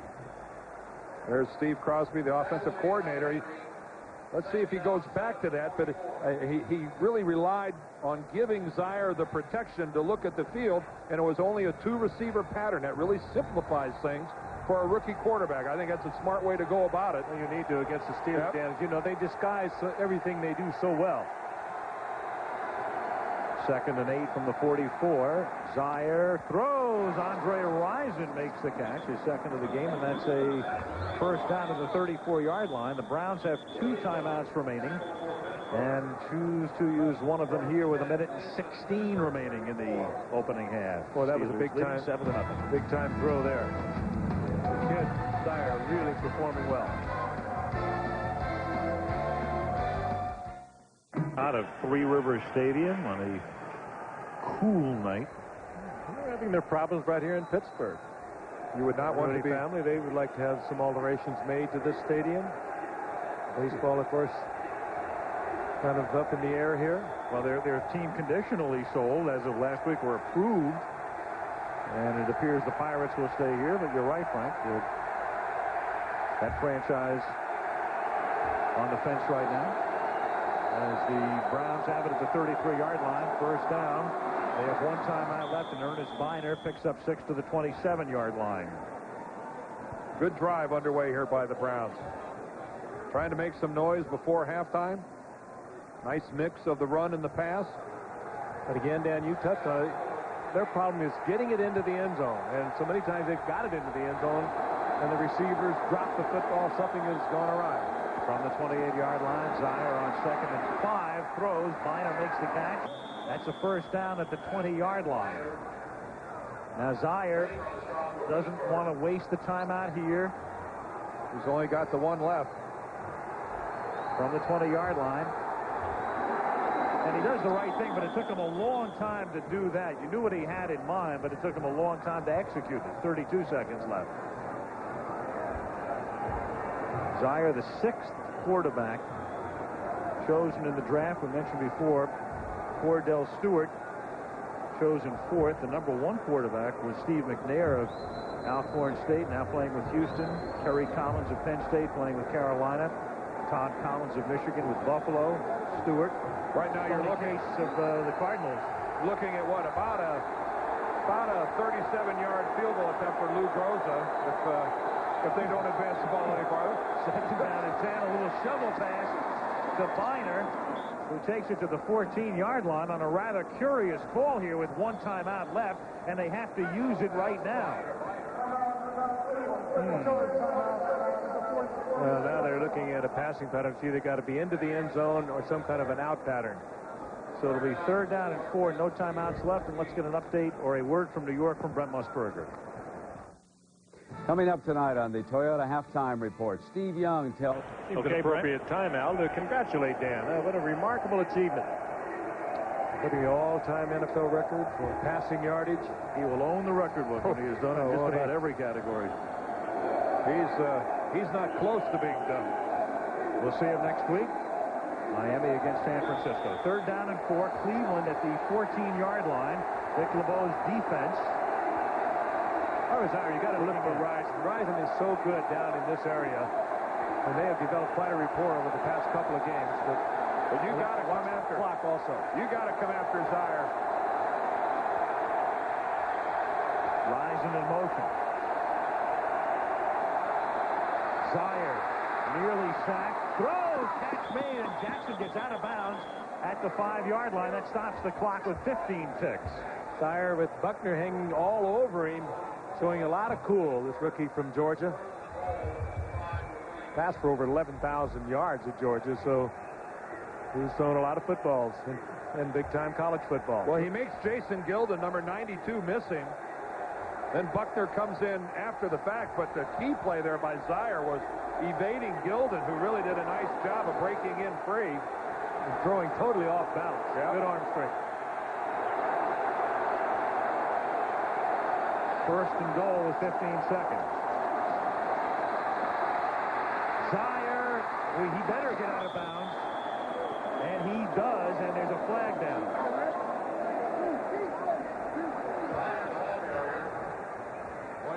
The Browns are indicating it's against the Steelers, and it is. Yeah, but the key here is that it's not going to put the ball into the end zone, and can the Browns afford to run a play? Because if they don't get in, they won't get any points. 37 defense during the run. Half the distance to the goal. 1st down. You've got time to throw the football. Right? Oh, sure, you got time to throw it, but you don't have time to run it. Well, Belichick has come halfway out of the field to tell him. Good effort by Zaire. He knew that he had to get out of bounds, or the half would have expired with no points. Well, you have time to throw, but if you run into that situation and you start running around, you run out of time totally. But there's also, you could take this and look at it as the equivalent as a 4th and goal. Do you take a chance and try to get the touchdown, catching Pittsburgh off guard by running the ball? And now Pittsburgh wants to talk about it. And that'll give Zaire a chance to come over and also confer with his coach, Bill Belichick, and offensive coordinator Steve Crosby up in the booth. But Zaire, ideally, you want to get him to roll out of the pocket where he can use his strength. He's one of his strengths being the fact that he is a good running. If I was Bill Belichick, I'd be saying, can I borrow Cordell Stewart for this play? Yeah. Well, the Browns, the problems in the red zone in evidence there. 5 of 7 in their first 4 games, and now 5 of their last 19. Jim Brown, the great Cleveland Brown. No, I'd give it to him. I was going to say, right? Even today, I'd give it to him. I'd take the chance. With 8 seconds, I'd take the chance. Yeah, he agrees. Give it to number 32. How many times I've watched on the sidelines it was an unbelievable running back. All those numbers he put up there, he did in 9 years. Rod Woodson, 14 all-time greats. We saw Rod, a contemporary all-time great. It's interesting to see if they give him a little roll-out opportunity to either pass or run. Rison sent to the right along with Jackson. McCardle to the left. Straight drop back, scrambling, throws, and it is out of the end zone, and they do have 3 seconds remaining. That was the key. And a flag is down. Should make that a recording. Oh, wow. Holding against the Browns. Well, that ends any thought of going for the touchdown here. Yeah. Holding. 70 offense. 10 yards. Repeat first down. Herman RV, and that makes it easy to send in the field goal unit. The difficulties continue for Cleveland getting it into the end zone. A major takedown by Herman Arby there. Now Stover will attempt a 29-yard field goal. Tom Tupa to hold. What happened to Lou Groza?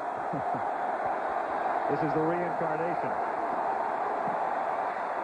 And they get to 3 as the half ends. How about Don Cockroft? Living in the past. Yep. Hey, not bad, is it? Great place to live. A lot of Browns fans are doing that this week. Halftime. The Steelers leading the Browns 7-3, and we'll return after this message from the National Football League and a word from our ABC stations.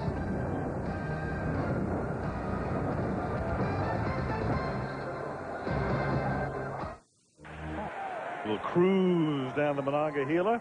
A good night to not fall overboard. Yes. Little riverboat gambling. Unless you want to go skating. There's a little chill in that water tonight. And our first Christmas tree. Look at that. Beautiful picture of the skyline of Pittsburgh, PA. Yep. As we get set to start the third quarter, Steelers kicking off. Norm Johnson sends it down to the 13-yard line. Derek Alexander is out of bounds up at the 27. Monday Night Football is being brought to you by Miller Lite. When you've got the great taste of a nice cold Miller Lite, life is good. Hewlett-Packard home printers. Printers so good that your documents will truly come to life. And Ford Motor Company, where quality is job one. 7-3 is the halftime score. Steelers on top. And the numbers through the first 30 minutes of play look like this. Nary a turnover so far in this game. Those penalties are the penalties accepted. Only 11 accepted so far in this game. Huge time of possession advantage to the Steelers. Precious little life out of the Browns offensively until that final 3-point producing drive there right at the end of the first half, and they're going to try to pick up where they left off. And the way they started off, putting Horde up the middle. And Horde looks like he hurt himself. He's headed to the sidelines. Well, he missed last week's game. He was inactive because of a knee problem, had fluid drained from it, and he goes limping off here. And they've already made Ernest Hunter, a rookie running back, inactive, and Tommy Vardell, the fullback, also inactive. So they've got Ernest Biner and Lorenzo White. And it's Biner in the game right now on 2nd down and 4. There's movement before the snap. Greg Lloyd makes the acquaintance of Biner. Almost the way they started the first half. Legal motion. I think Wally Williams, the left guard, started out with his left arm a little early. Nope. Flip that switch there, Ron.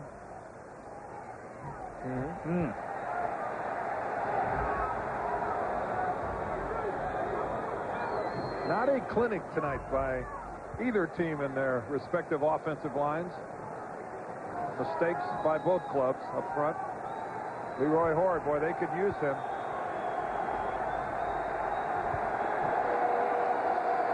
Moves it back to the 29-yard line. 2nd down and 9.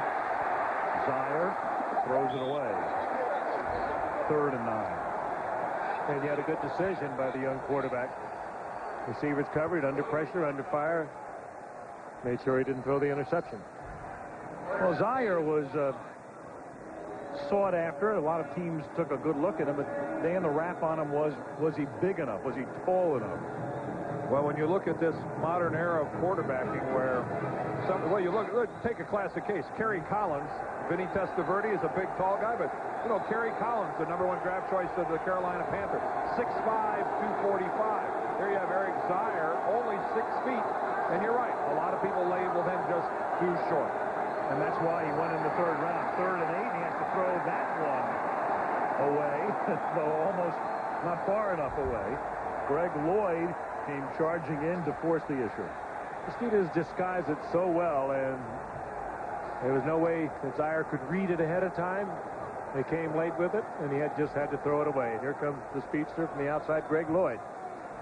They disguised it so well because they send Lloyd and they send Buckner, the nose tackle, into coverage. Seeing more and more of that. Zone blitzes. Every team has a different name for it, but it's nothing more than just disguising what you're trying to do. Cooper's punt, fielded by Hastings at the 25, and he brings it back up to the 40-yard line. Steelers take over for the first time in the second half at that spot.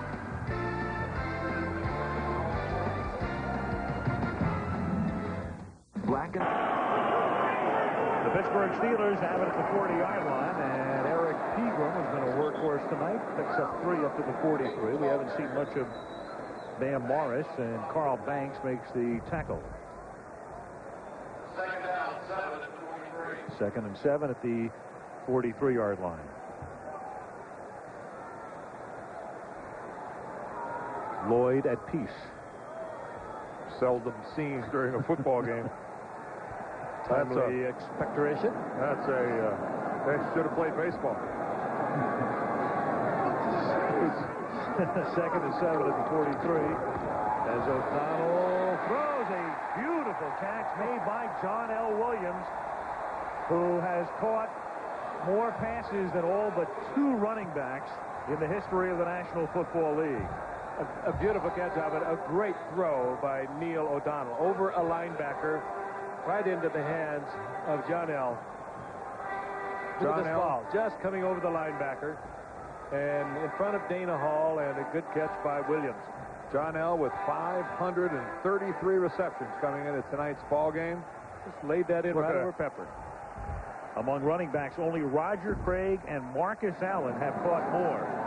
And Allen right now only 4 in front of him. Pegram. Out of bounds at the 30-yard line. A run out by Don Griffin.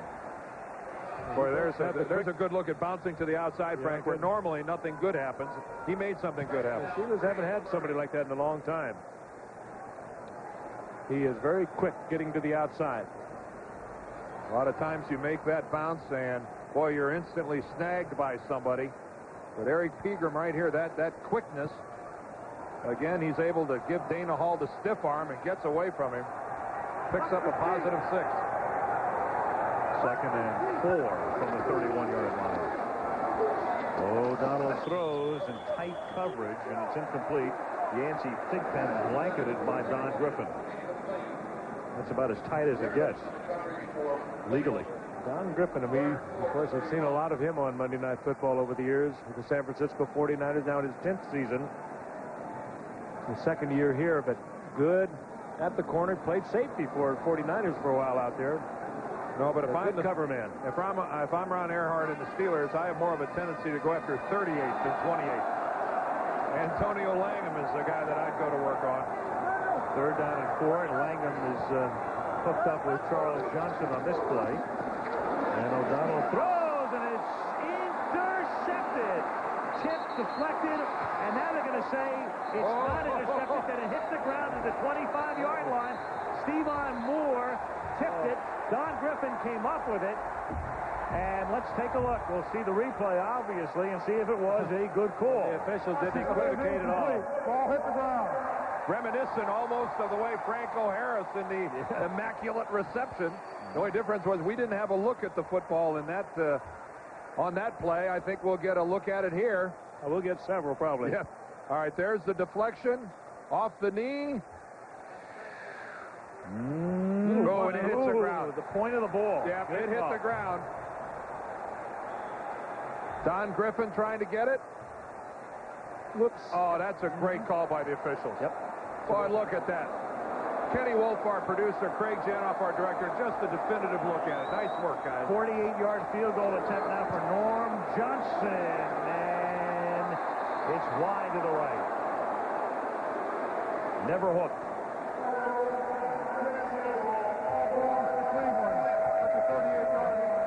And so at the 38-yard line, the spot from where it was missed, The Browns will take over.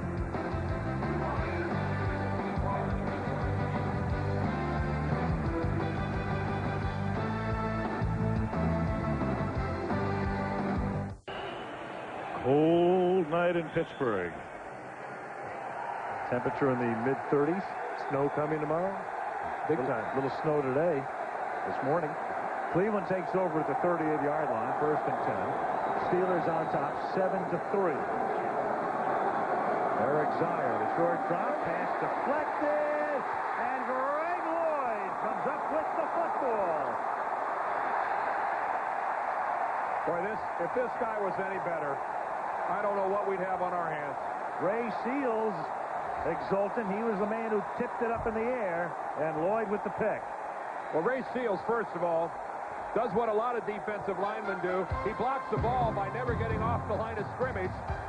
And then, like Willie Mays over his shoulder, Greg Lloyd with the interception. Dick Wirtz lives. Instances where the NFL won't fine a player for using his helmet. Ray Seals misses it with his hands and has the football bounce off his hat. Greg Lloyd then with the interception, and Leroy Horde really leveled right there during Lloyd's run back. He was down on the ground, walked off on his own. Yeah, off the crown of the helmet, too. That's right. Little screen set up. Pegram, spin move, and he's finally brought down by Langham into the face mask. Obvious one, too, right in front of the official drawing the flag. Pepper Johnson.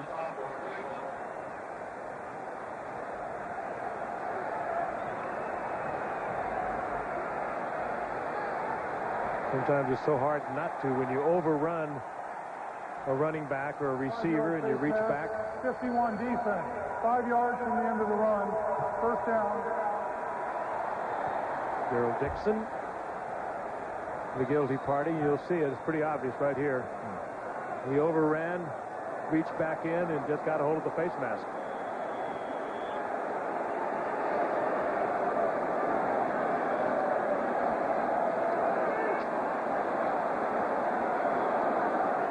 Johnson finishes off the play. It's a 1st down at the 31-yard line. Steelers on top by 4. 11 minutes to play in the 3rd quarter. Here's Pegram looking for room, and with a second effort, turns it into a 6-yard gain. Finally stopped by Steve Moore. This Eric Pegram is one tough package. Not a really big guy, under 200 pounds at about 195. But you see right there, he made a defensive lineman bounce off him. Pio Sagapulatelli came in and put a pretty good shot on Pegram, yet he's able to still burst forward for a couple of positive yards, Frank. This one tough hombre here. If he's 5'10", I'm 6'8". I was standing next to him down there. He is really put together. 2nd and 4 at the 25-yard line. Pegram again, swings to the outside. Well, here's a team that figured to be well served for years and years by Barry Foster. That wasn't to be. He's out of football. Then it looked like Bam Morris would be the guy, and now it's Eric Pegram. And Bam Morris is ready to go. He missed last week with a sore back. But he was ready to go tonight, but Pegram having a pretty good night. Neither one of these teams have had a 100-yard rusher for the season. Steelers looking for one tonight. Well, it's especially shocking when you consider the last year the Steelers were the #1 rushing team in the NFL, averaging 136 yards a game. 1st and 10. Pegram, and that screen is broken up by Gerald Dixon. Now, Dixon might as well have been in the huddle. He is on that baby like bread on a sandwich.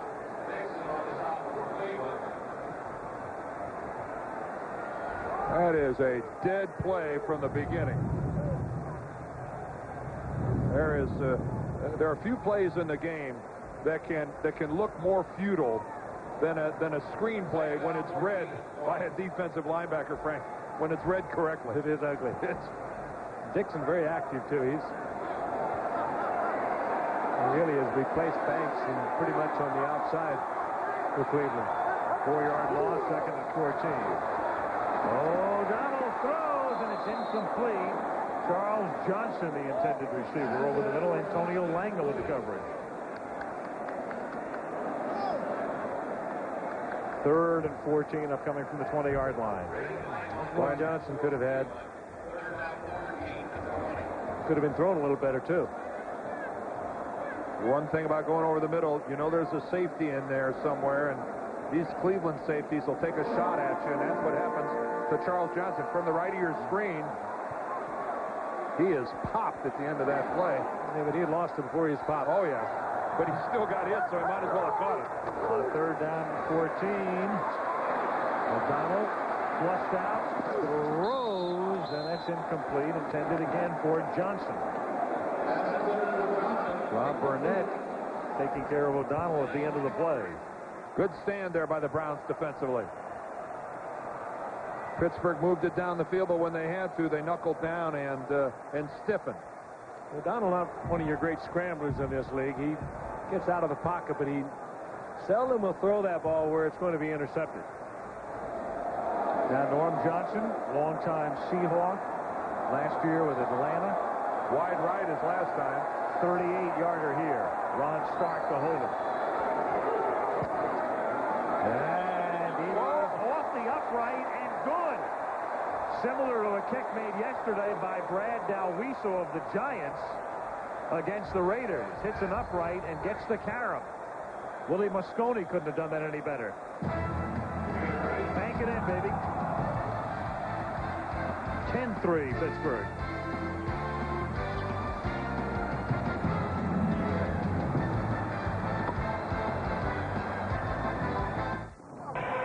Ten to 3, the Pittsburgh Steelers on top, and what, barring a court edict or a turn down by the owners, will be the last time the Cleveland Browns play a regular season game in Pittsburgh. Norm Johnson to kick off.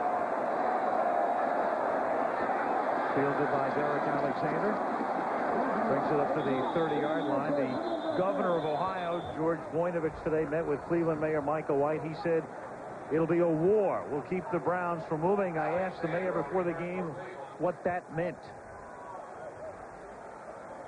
It means, Al, that we're going to be fighting the purported move of the Cleveland Browns on all fronts. We've already filed in court. We're now preparing our submission to the NFL.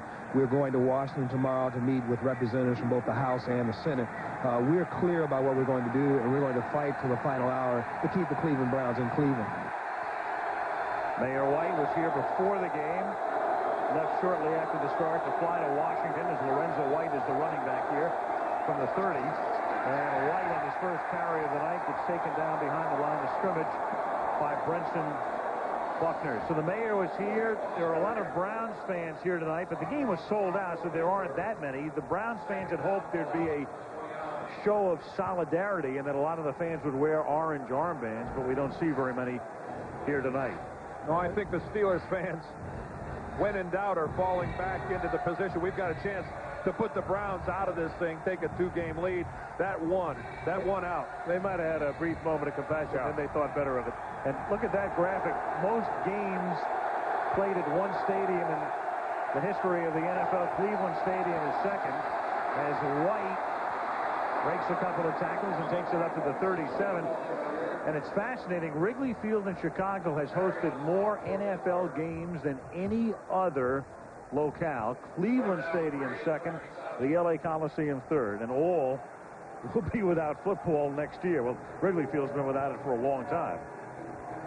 And deservedly so. Yes, you would hope. Played who knows? Maybe they'll go back to Wrigley Field. I played an NFL championship game in Wrigley Field. We lost to the Chicago Bears. Third down and 3 at the 37-yard line. Well, the Chicago Cardinals used to play at Wrigley as well, right? Fumble! And the Steelers, and you can always book on a team pointing in a direction favorable to them and the officials going the other way. Cleveland football. Eric Zaire sucked out of the pile up by Bill Johnson rather unceremoniously. An inopportune time to fumble. Looked like it was just a fumbled exchange between Everett and Zaire. Zaire didn't look like he had the ball. Now Two puts a punt. Andre Hastings back to receive it. And there's a flag down before the snap. No play. Clock may have already hit 0, and it did. Delay of the game.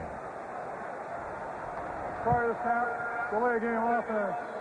5 yards, repeat 4th down. You know, thinking about all this franchise movement, Rams go from L.A. to St. Louis. Cleveland's on its way to Baltimore. Houston soon to be going probably to Nashville. Tampa maybe to Orlando. Raiders back to Oakland. What happened to Horace Greeley?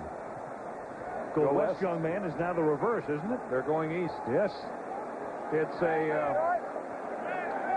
a trend that the 30 ladies and gentlemen that own these teams better collectively address. It has got to be reined in. Terrific punt by Tupa. Hastings fields it at the 13. Andre Hastings off to the races. He ran one back all the way earlier this season against Houston and gets tackled at the 31-yard line, wrestled down by Tom Tupa. And Bobby April on the special team celebrating. Tommy Tupa is not your ordinary punter. He is also a fine athlete, a good quarterback in his own right. And he makes a saving play. Well, the biggest problem here was that Tupa kicked the ball so far that there wasn't a Cleveland Brown within 20 yards of Andre Hastings when he caught that ball. And when a guy builds up that much speed, he can get past that wave in a hurry. You're going to kick it that long. You're right, Dan. You better put some altitude on it and get some coverage. Sacrificed a little height, got the distance, but a lot of area for Hastings to get underway. Like most outstanding punt returns, right up the middle. Fake reverse. Catch made over the middle by Pegram. And he takes it to the 19, and that's a first down. That punt was 59 yards, and Bobby April, the special teams coach, come on, Bobby, show a little enthusiasm. That returned 56 yards. Bobby put on a show when he gets a good play from the special team. There's Rod Woodson. They hope to get him back on an ACL and the resulting surgery after the first game for the Pittsburgh Steelers. They never put him on injured reserve. They wanted him around. They wanted his presence. He is a leader.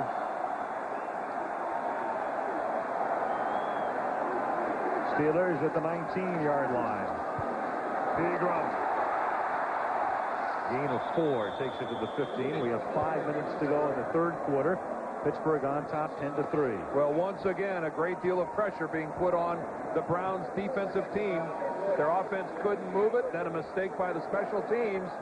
And again, as usual, the Cleveland Browns defensively having to make something happen. This is a team that just can't score any points. That's Rick Venturi, the gentleman who started training camp as the defensive coordinator for the Browns, but in reality, Bill Belichick, the head coach, has assumed that position and has been doing it all year. 2nd and 6 as Pegram swings to the outside, takes it to the 10, and it'll set up a 3rd and 1. Anthony Pleasant makes the tackle. Yeah, Rick Venturi had to take a leave because of exhaustion and then came back, and he's slowly working his way back into the full-time position. But as Dan just talked about, that man, Bill Belichick, has in effect been the defensive coordinator. And he admitted it to us yesterday that it has hurt his team, that he has had to wear both hats, that it has drained him from a time standpoint, the time that he's had to spend with the defensive team. It's not something he wanted to do, and it is not anything that he plans on continuing. 3rd down and a short 2 from just inside the 11-yard line, and John L. Williams gets nothing. Big play by Footman. Nice play by Danny Footman. Boy, the Browns stiffened when they had to. Boy, give credit to these guys. They've had reason defensively to cave in, and they just won't do it. Yeah, they have made a lot of mistakes tonight, but they have one thing they have not done, and that is stop fighting and scrapping and scratching and clawing. They put on quite a show. Dead play. 28-yard field goal attempt now for Norm Johnson, who banked one in on his last attempt. We may get a false start here on the Steelers.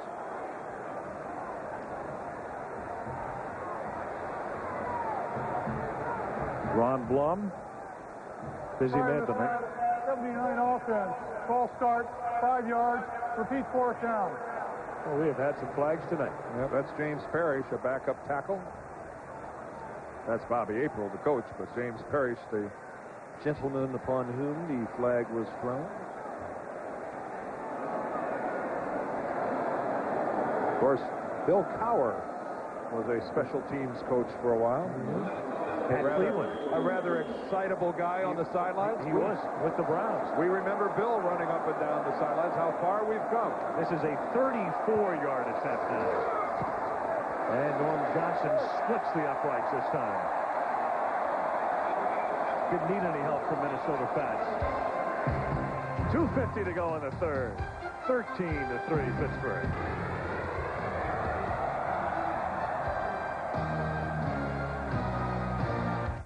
You know when that show out? We're going to sneak onto that show sometime, I think, in December. It was good to visit with the gang. Who did you play? Hayden Fox and the Orlando Breakers will be making their Monday Night Football debut. Norm Johnson kicking off, and it's taken at the 18-yard line by Derek Alexander. And he gets banged down up at the 37-yard line. The tackle made by Jason Gilden. Browns trying to get something mounted here. Defensively, they've done a nice job tonight, but offensively, not much happening. Andre Rison's been pretty quiet, limited to a couple of catches. And Andre signed that 5-year, $17 million deal, and Art Modell said, that's one of the problems I had. Everybody else can go into their checking account and sign that kind of a bonus check, and I had to borrow the money. From the 38-yard line, White up to the 41-yard line. Second down and 7, stopped by Kevin Green. Well, there's a good look right there as why some running backs and a lot of running backs are wearing jerseys that fit a lot closer to the skin. Did you see that time Lorenzo White wearing a looser jersey was snagged by Kevin Green? He fights off Orlando Thomas, but right there, see that baggy jersey that Lorenzo White is wearing? Most offensive players have gone to a much more skin-tight jersey. That time that hurt him. Lorenzo wearing a flak jacket. You can see it under the jersey. Leroy Horde was shaken up earlier, so White in there. Second down and 7, and the sack by number 99, Levon Kirkland, the overlooked linebacker. Well, it's a scheme that started with Dom Capers.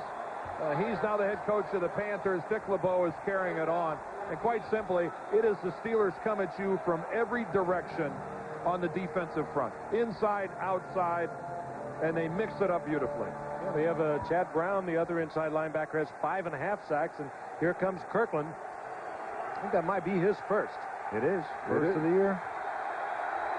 Third down and 14 from the 34-yard line.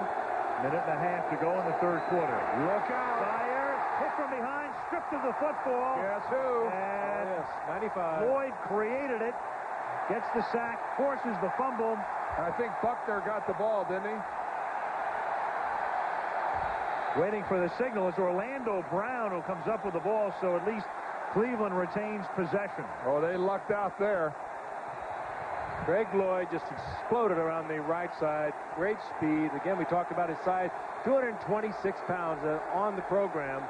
He is so quick. Well, it's a line stunt. The end crashes to the inside. Loop to the outside. There's Lloyd. You see that? He loops around the line stunt. Eric Zier never sees him coming. A Lawrence Taylor type strip. The right hand smashing down on the ball. Orlando Brown hurt in the process of recovering that fumble. Again, from the other side of the field, a very conscious act by Greg Lloyd of going after the football. Lloyd tonight, 2 sacks and 1 interception. Tupa's kick, 44 yards into the arms of Hastings, who gets tackled immediately by Johnny Thomas. Now, I gotta bring this up, guys. At what time does Bill Belichick give some thought to going to the 4th-rated passer in the AFC, who's standing over on his sidelines, and Vinny Testaverde? Well, we were all in on the meeting today when we asked him, will you go to Testaverde if Zier doesn't have it? And he said no. I mean, this is a guy you're looking at there. who has, you know, and of course, Jim McMahon, I think it's pretty far down the line. But Vinny Testaverde has thrown 10 touchdown passes, only 3 interceptions, has a quarterback rating of nearly 90, and he's collecting splinters. And it's his birthday as well. It's his 32nd birthday. In the words of Belichick, nothing was happening with him. Little screen set up to Jonathan Hayes, the tight end, with a good stiff arm, and out of bounds at the 41-yard line. You know, Frank, you're exactly right, but the reality is right now nothing's happening with Eric Zier either. And this is a ball game that the Browns need to win. It wouldn't just be nice to win this game. This is a must victory for the Cleveland Browns. Bill Belichick is thinking, if I do that and it doesn't happen, where am I then? At the 41-yard line. Not a lot of production by the Browns. Only 4 yards with 33 seconds left here in the third quarter. Not much of a quarter. O'Donnell's pass is incomplete, intended for Mark Bruner. I mean, the intent of changing quarterbacks is to create a spark, is to make something happen. If he benched Vinny, not blaming him, just saying the team wasn't moving the ball and I was trying to create something, well, is it not the same? Does the shoe not fit on the other foot when you're replacing Zier with Vinny? You're trying to make something happen. Well, not according to Belichick. It'll be interesting to see what he does there. Second down and 10 at the 41-yard line.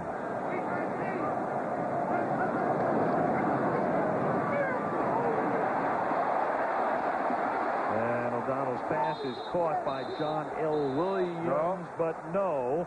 They say it hit the ground first. Larry Webster put the pressure on that time on O'Donnell. It's incomplete. Third down. Neal not able to put a whole lot of zip on that ball. Close call here. Looks like he had it cradled. That was close. I think he had the hand under the ball. Yeah, I think that's one of those where I think you've got to give the receiver the benefit of the doubt. Third down 10.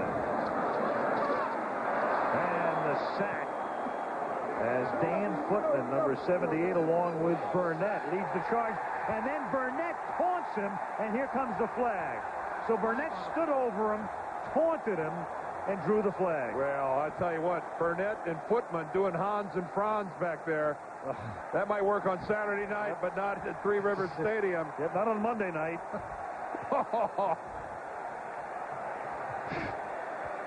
Put the lid on that Hans and Franz. Well, watch Footman. He's going to give it the old right here. That's right. Brrr. Yep. No, yep. No. And then Rob's down for the count. No. Now, there are costly penalties, and there are ones that almost take you out of the game. And that might fall into the latter category. Instead of forcing a punt, stopping them, that bit of nonsense means a first down for Pittsburgh. I wonder if some of that by Burnett was verbal as well. And the official right there just a few feet away. Yeah. Ron Blum standing right there. Might have thought he meant him. You're right about costly, Al. Would have been 4th and a mile. Instead, it's 1st and 10. Footman out, Webster in. These are the mistakes that the Browns have been making all night from the very first series. Come on. This mistakes of not thinking. And they'll start the clock, and without running a play, the third quarter ends. End of 3. 13-3 Steelers. Monday Night Football returns after this from our ABC stations.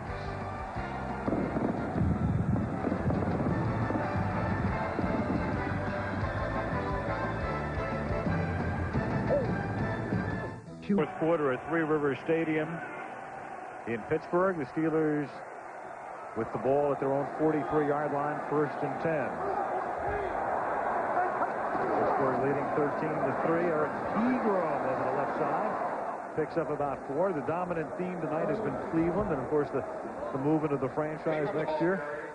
Talk about the Pittsburgh Steelers, gents, and the fact that this is a team that had lost 4 of 5, but they knocked off Jacksonville 2 weeks ago. And then last week, that huge win over Chicago and trying to make it 3 straight tonight. That was a real turning point. I think they felt that when they came back against Chicago and then they won in overtime, it meant a lot to them. Bill Cowher, he just couldn't stop talking about the performance of his quarterback, O'Donnell. 2nd and 7.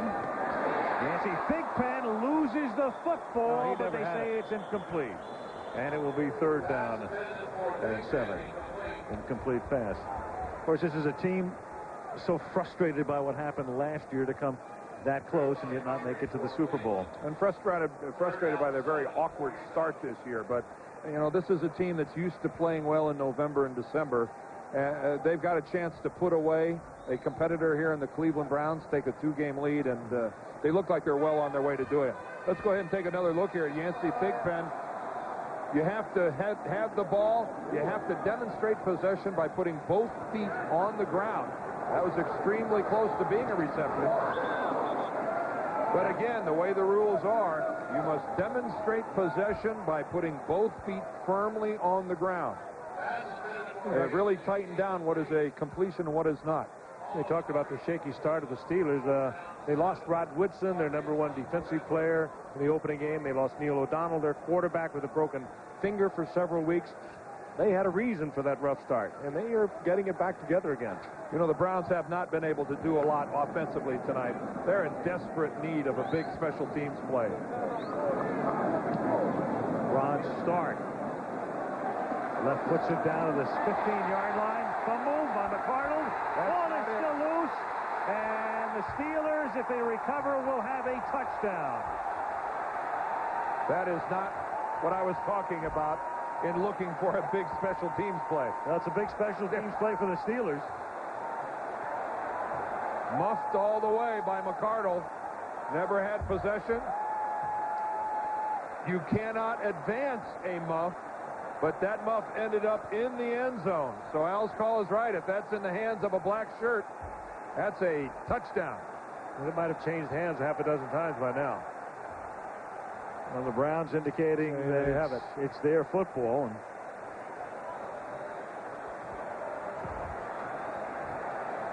they're going to... It's a touchback because the Browns have recovered the ball. Wait a minute. That wasn't very definitive. That was the signal, yeah. Well, half a touchback. That wasn't very definitive. Now everybody is saying it's theirs. Ball recovered by Cleveland. It's a touchback. 1st and 10 on the 20-yard line. Well, no telling how many different people had that football in their hands before it was finally ruled in favor of the Browns. The ruling is the ball is still considered a punt until somebody has possession of it. So they take possession of the end zone for a touchback. Here they come. How'd they recover that? Half wrought on that prior play. Somehow, some way, the Cleveland Browns recovered the football in the end zone. Well, only because 3 Steelers overshot it. In their zeal to get it, they went right over the top of it. That could have been a very easy Steeler touchdown. And it could have been the effective end of the game. Instead, the Browns with a flag down. That's illegal motion. The back setting up to block, took a forward step. Not a very handsome play, was it? Well, they made a lot of mistakes. And you learned this in high school. Prior to the snap, 72 offense, false start, 5 yards, repeat 1st down. Well, they could have called motion also in the back. Bob Dole. Let's go back and look at the muffed punt here. But watch the number of Steelers. They're going to sail right over the top of this football. Starting right here. There's 1, there's 2, there's 3.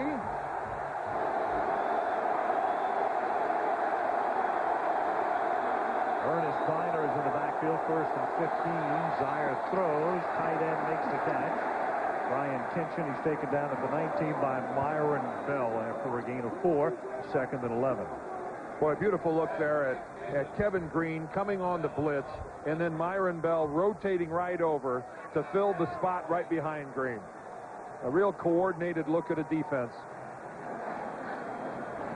Force the quick throw. You know it's got to happen in a hurry, and your safety is only 2 or 3 yards off the line of scrimmage to make the quick hit. Light freezing rain falling. 2nd down and 10 at the 20-yard line. Here they come again. They pick it up. It's deflected and incomplete. Harold Bishop, one of their 3 tight ends, couldn't hold on. 3rd down. Browns tonight, among other things, have been penalized 11 times for 80 yards. Well, that one should have been caught by Bishop coming over the middle, right in his hands. When everything's working against you, you just can't afford to drop those balls. Your team needs every break you can get. You just have to handle those. Cleveland tonight, 1 of 8 on 3rd down. It's 3rd down and 10 from the 20. Zaire rolling to buy time. And then that pass is incomplete. Michael Jackson could not one-hand it. That was really fine coverage by, we haven't talked much about it, by Carnell Lake, who moved from safety where he went to the Pro Bowl a year ago. They moved him over to the left corner a couple of weeks ago just so they could go back to playing the types of defense they could play with that man, Rod Woodson, who is out for the season. And Carnell Lake has turned in a fine performance at the cornerback. Tom Cooper's kick, 47 yards. Andre Hastings from the 33. Run out of bounds at the 50-yard line. Steelers take over at midfield. 12:53 remaining in the 4th quarter. Pittsburgh 13, Cleveland 3. Yes, that second half figure is accurate for the Browns. Only 9 yards in the second half. You can say, is the cup half full or half empty? Are the Browns playing miserable offense, or is this Steeler defense that good? Combination of both. A little bit of both. Steelers playing well tonight on defense. Steelers at their own 49-yard line. Pegram. 1st down. All the way to the 36-yard line behind the Tom Newberry block. 15-yard gain. Newberry, the former Ram. Steelers, one of the few teams in the NFL that still makes an effort to get their guards outside contained, get them downfield to make a block. Reminiscent of the old Steelers offense that really had an offensive line that could run. Newberry showing a little speed there, getting to the outside. I like it. Looks like old-time football. Whoa. 1st and 10 at the 36-yard line. Pegram picks up 2. Tackled there by Adams. Monday Night Football is being brought to you by the Norelco Razor for our closest shave ever. Holiday Inn, in keeping with the times. Valvoline, the #1 choice of America's top mechanics. And the new Dodge, we're thinking ahead. Instead of thought, Al, didn't Mayor White tell you he was on his way to Washington? We approached midnight. I wonder if it's going to be open. It's a good point. Government on the verge of partially closing down. Cordell Stewart is the quarterback, and Neil O'Donnell is the wide receiver. Bottom of the screen. Wide left. Little option play. Big toss. 1st down. Cordell Stewart. He's like a Christmas toy for Ron Earhart. What hasn't he done tonight? Well, I hope he keeps doing it. It's fun to watch. He's caught the ball. He's thrown a touchdown pass. He just ran the football. Look at that smile. Well, and you talk about sending your opponents into a tailspin. Look at all the extra time the Steelers' opponents for the rest of the year are going to have to spend on trying to defend these special plays involving Cordell Stewart. He's killing him. Look at Carl Banks. He put that move on a moment ago. Banks just almost broke a leg trying to react to it. Well, Carl Banks hasn't seen the option since 12 years ago at Michigan State. Who was this kid? It was Carl Banks. He little fake to the outside and just riveted Carl right there. He hasn't seen the option since he was in East Lansing. Stewart has had tonight a 1st down rushing, a 1st down receiving, and he's thrown a touchdown pass. He is for Earhart. He's like a present under the tree. Pretty good efficiency rating throwing the ball. First and 10 at the 24-yard line. Pegram picks up 3, takes it to the 21. Steve Hurt, I'll send you to work. What's your quarterback rating when you've thrown one pass, completed it for a touchdown? Well, it wasn't very far. That's not factored in, is it? That's the only thing negative you can say about it. He ran about 35, 40 yards before he threw that touchdown pass. It's over 100. You were with us a little 118.8, says Steve. 118.8. We're not going to dispute it either. Ron Earhart, the offensive coordinator. Of course, I believe he's still somewhat below the minimum number of attempts needed yes, to qualify for the passing title. Second down and 7. Pegram gets taken down by his face mask, and that's why you see the flag. Gerald Dixon is the second face mask call on Dixon in this half. 4 flags came in on that one. Talk about doing it out in the open. Well, that really hurts. Gerald saying, I only had 3 of the bars. That's the first down. This has been really a splendid effort by the Browns defensively. That'll probably be an inadvertent face mask. Are they going to call the 15 yard? 15-yard face mask. Oh boy. 51 defense. 15 yards. First down. He might have gotten both hands on his mask. There's the right. But he gets it off. Boy, and he didn't drag him to the ground by the face mask. I'm kind of surprised. That was a good look at how serious an injury you could cause by grabbing that face mask. That head comes, it'll go wherever that helmet goes. And it can be very deadly. I thought that was a tweener. That could have easily been one of the 5-yard variety. They come a lot worse than that. Well, you'd have to think with 9:45 and counting in this ball game, a Steeler touchdown right here may just mortally wound the Cleveland Browns. First down, let's call it goal with the nose of the ball on the 10-yard line. And Pegram picks up a yard to the line. Second and goal.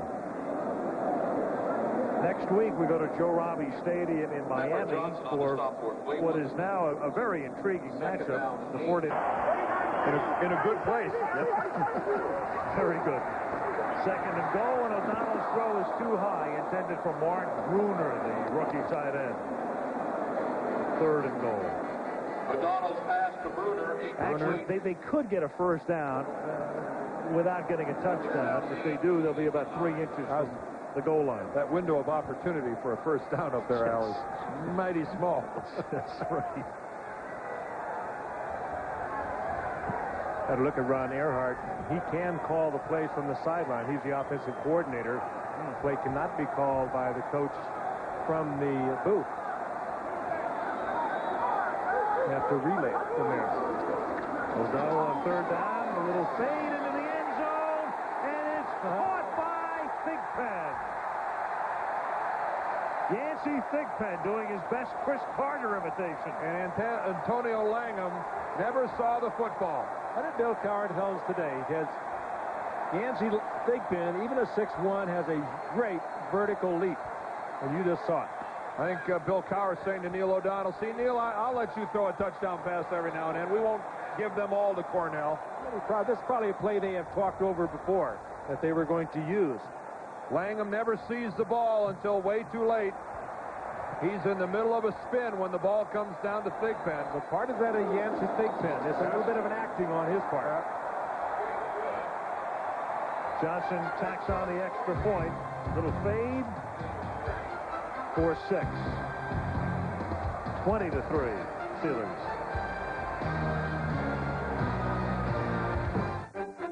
Well, there's a guy who does not have the look of a quarterback about to enter this ball game. Vinny Testaverde relegated to the Browns sidelines and redefining ineptitude here in the second half. The Browns offense, only 119 total yards, not all Eric Zier's fault. There have been a lot of dropped passes, a lot of breakdowns in protection. But the bottom line is the production's been nil. Norm Johnson sends the kick to the 15-yard line. Derek Alexander brings it up to the 36. The clue is, when we asked Bill Belichick, he did not equivocate at all. He said, we asked him if he would make a change. He said no. And he wasn't lying. Quiz right here is what's colder, the Browns offense or that pile of snow? It's amazing. -9 passing in the second half. Or are we watching a great defense? Last week, and the answer is the Browns offense. Look at that. No touchdowns in 10 possessions last week. None in 10 possessions tonight. Baltimore may send them back. That seems to be an 0 for 20. Pittsburgh is going to look at this as we played one great game defensively. And part of it's true. From the 36-yard line, Biner. And that great game defensively continues. Chris Oldham, the backup safety, making the tackle. Zaire, 7 of 17 for 67 yards, 1 interception, 4 sacks. Last week, the Browns with a touchdown on their very first possession of the game, and then 0 for their last 10 and 0 for 10 possessions tonight. Zaire was so good in his first start 2 weeks ago against Cincinnati, and then last week he threw 3 interceptions in a game in which they had 5 turnovers. 2nd and 9. The only conclusion, though, that you can draw from this, and maybe I'll be proven wrong, but if Vinny Testaverde is not going to play in this game, he's not going to play the rest of the year. Why would you go down with bullets left in your gun tonight? You can see the history of the teams that have been in Cleveland. Truly, there were teams known as the Tigers and the Bulldogs and the Indians as a football team. Those Rams became the LA Rams before they became the St. Louis Rams. The Indians played the Dodgers in a football game. Right. First ever at Cleveland Stadium back in '31. 3rd down and 9 as that is incomplete. It started out as a dream season in Cleveland. You had the Indians, the best record in baseball during the regular season, getting to the World Series. A lot of people thought the Browns were the best team in the AFC and would go to the Super Bowl for the first time ever, and this is turning into a complete nightmare on the field and off for the Cleveland Browns. He's got to give Vinny a shot. And if they have any kind of a trick off a fake punt, they don't, obviously. They would have been a good time to do it. Tom Tupa. That's caught by Hastings at the 16-yard line. And he's taken down at the 19-yard line with 7 minutes and 44 seconds remaining in the 4th quarter.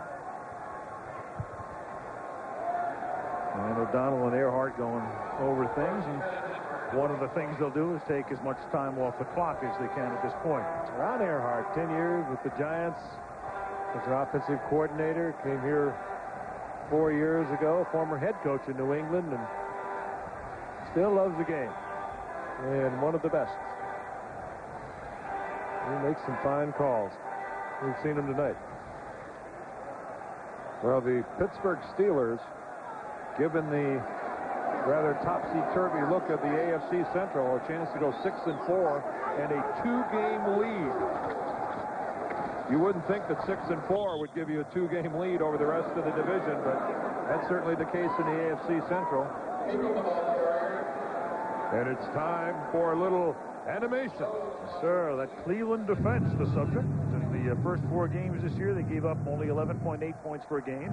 But in the last 5 prior to tonight, 29.2.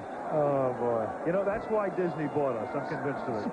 Spare no expense. Animation like that. Yep. That was worth about 18 of the 19 billion right there. Let me sell us back. Steamboat Willie was better than that. 2nd and 9. Pegram. That's good running. Breaks it for a first down. And he stayed inbounds, didn't he? Tried to. What year was Steamboat Willie? He was Steamboat Willie. Back in the 30s, I think. Way before my time. Oh, come on, Al. Come on, Al. We know better. I read about it. Oh, boy. Little man's going to get a break. He's going to get a smattering of applause. He's going to get it from the coach, Bill Cowher. Fine performance tonight by Eric Pegram as Bam Morris comes in to give Pegram a little breather. He gets a nice hand by the folks here in Three Rivers, and a few wavings of the terrible towel. He picks up 112 yards tonight. That's his first 100-yard game since '93, and the Steelers' first for the season. The last one during the regular year was Barry Foster against Cleveland last year. Significant numbers there too. 4.3 per carry. That must seem like a long time ago for Barry Foster. Barry, who was dealt by Pittsburgh to Carolina, and then he was released by them, signed by Cincinnati for about 5 days, and retired.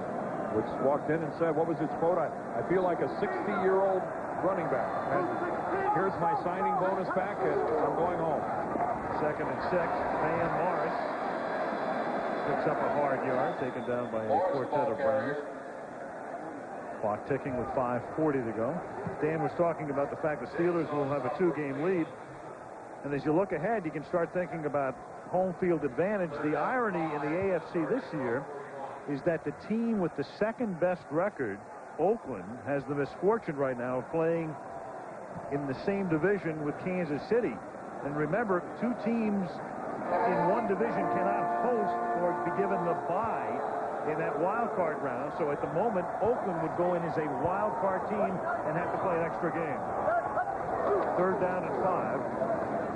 We'll see the Raiders in a couple of weeks. That's San Diego, and John Williams makes the catch and picks up the first down up at the 47.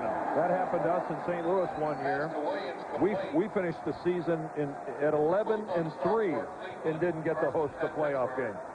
It's weird the way it works, but if the season ended tonight, assuming Pittsburgh wins this game, Kansas City would have the bye, and Buffalo would have the bye, and Oakland would have to play a wild card game, albeit hosted. And Pittsburgh would also host a first-round game. Have you really started thinking about that? You bet. If I don't now, Frank, I have no chance.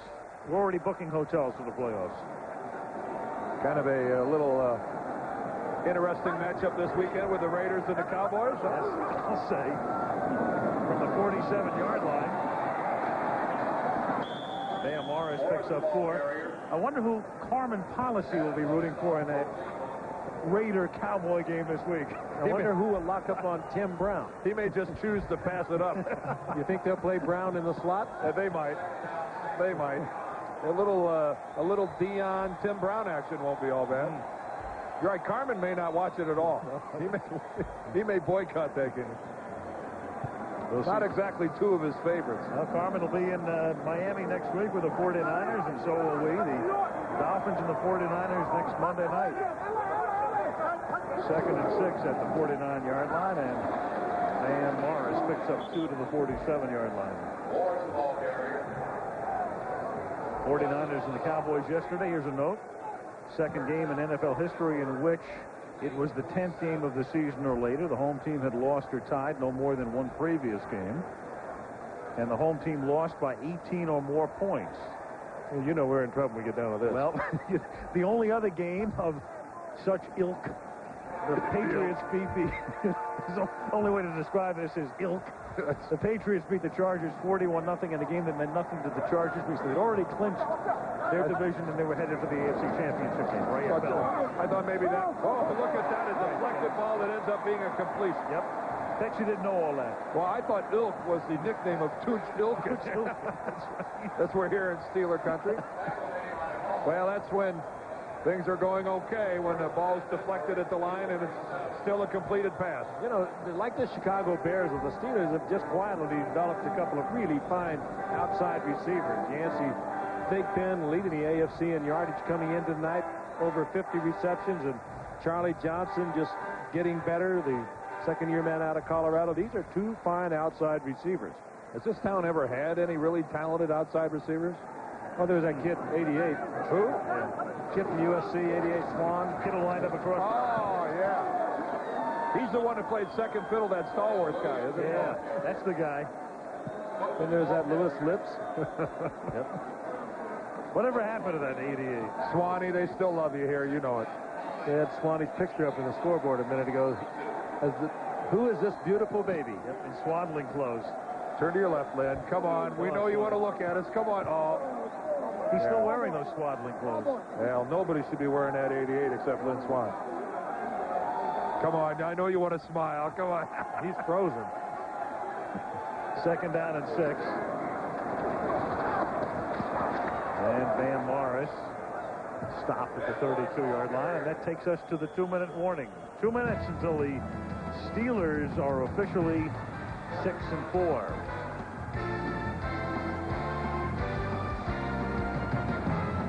So in this equation, what is the slope of the curve?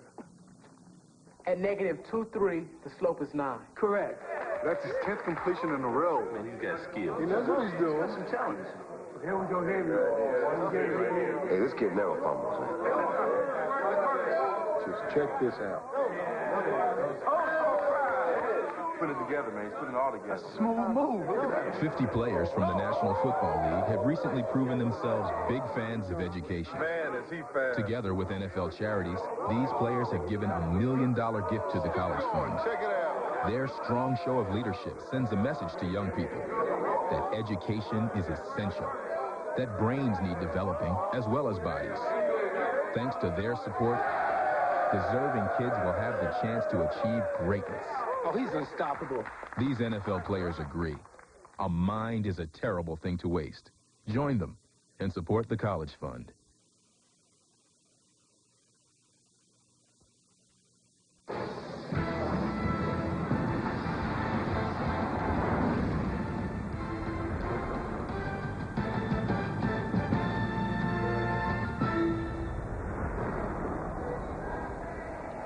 Two minutes remaining in the game in Pittsburgh. The Steelers on top 20-3. They'll head to Cincinnati over the weekend, and the Browns go home for a confrontation with the Green Bay Packers and one Brett Favre, who had himself a fairly decent afternoon yesterday. 5 touchdowns. What a day. I can't help but feel, though, for these Cleveland Browns players and what life is going to be like in Cleveland, Ohio, for the balance of this season. We were talking awkward, to say the least. Going home with kids in school, homes they own. And you know, what's amazing is the National Football League got almost everything it wanted in the last collective bargaining agreement. And the snap goes directly to John L. Williams. They kept talking about fixed costs and a salary cap and all the things that were important to the bean counters, and they got all of those things, and all of a sudden that cap became a very soft and pliable cap, and now you've had 3 franchise moves in 2 years and at least one more pending move with the Houston Oilers, and who knows what's going to happen over the next couple of years. Well, needless to say, I don't believe they saw the way the signing bonus was going to be used in conjunction with a low salary. And you amortize that signing bonus over years that go beyond the collective bargaining agreement, and it's really an end run. The players are delighted. The players are delighted, but it has really cost some clubs in this league, and it is really, I think, again, leading dangerously towards a situation of the haves versus the have-nots. It's crazy. You know, the players... some of the players are delighted. Others are saying, oh, wait a second, we don't want that salary cap either. Well, there are haves and have-nots among the players. Right. Just as there are among the teams. You know, to me, the speed with which it's happened is the most amazing aspect of it. I mean, all of these rules were put into effect within the last couple of years, and nobody could have envisioned this. And even if you could have, you would have thought it would have taken a number of years for it to play out this way. Yeah, you're right. It's evolved quickly. And again, the Steelers have evolved rather dramatically here tonight. You can see it reflected in the eyes of Bill Cowher congratulating everyone. I think they feel they are back to where they thought they would be at the beginning of the season before the injuries to O'Donnell and Rod Woodson. In the second half, the Cleveland Browns gained 10 yards, no first downs. Unbelievable. 20-3. The Steelers win it. Next week will be in Miami. 49ers Dolphins. Until then, Al Michaels, Frank District, Dan Deerdorf, and Lynn Swann. Good night from Pittsburgh.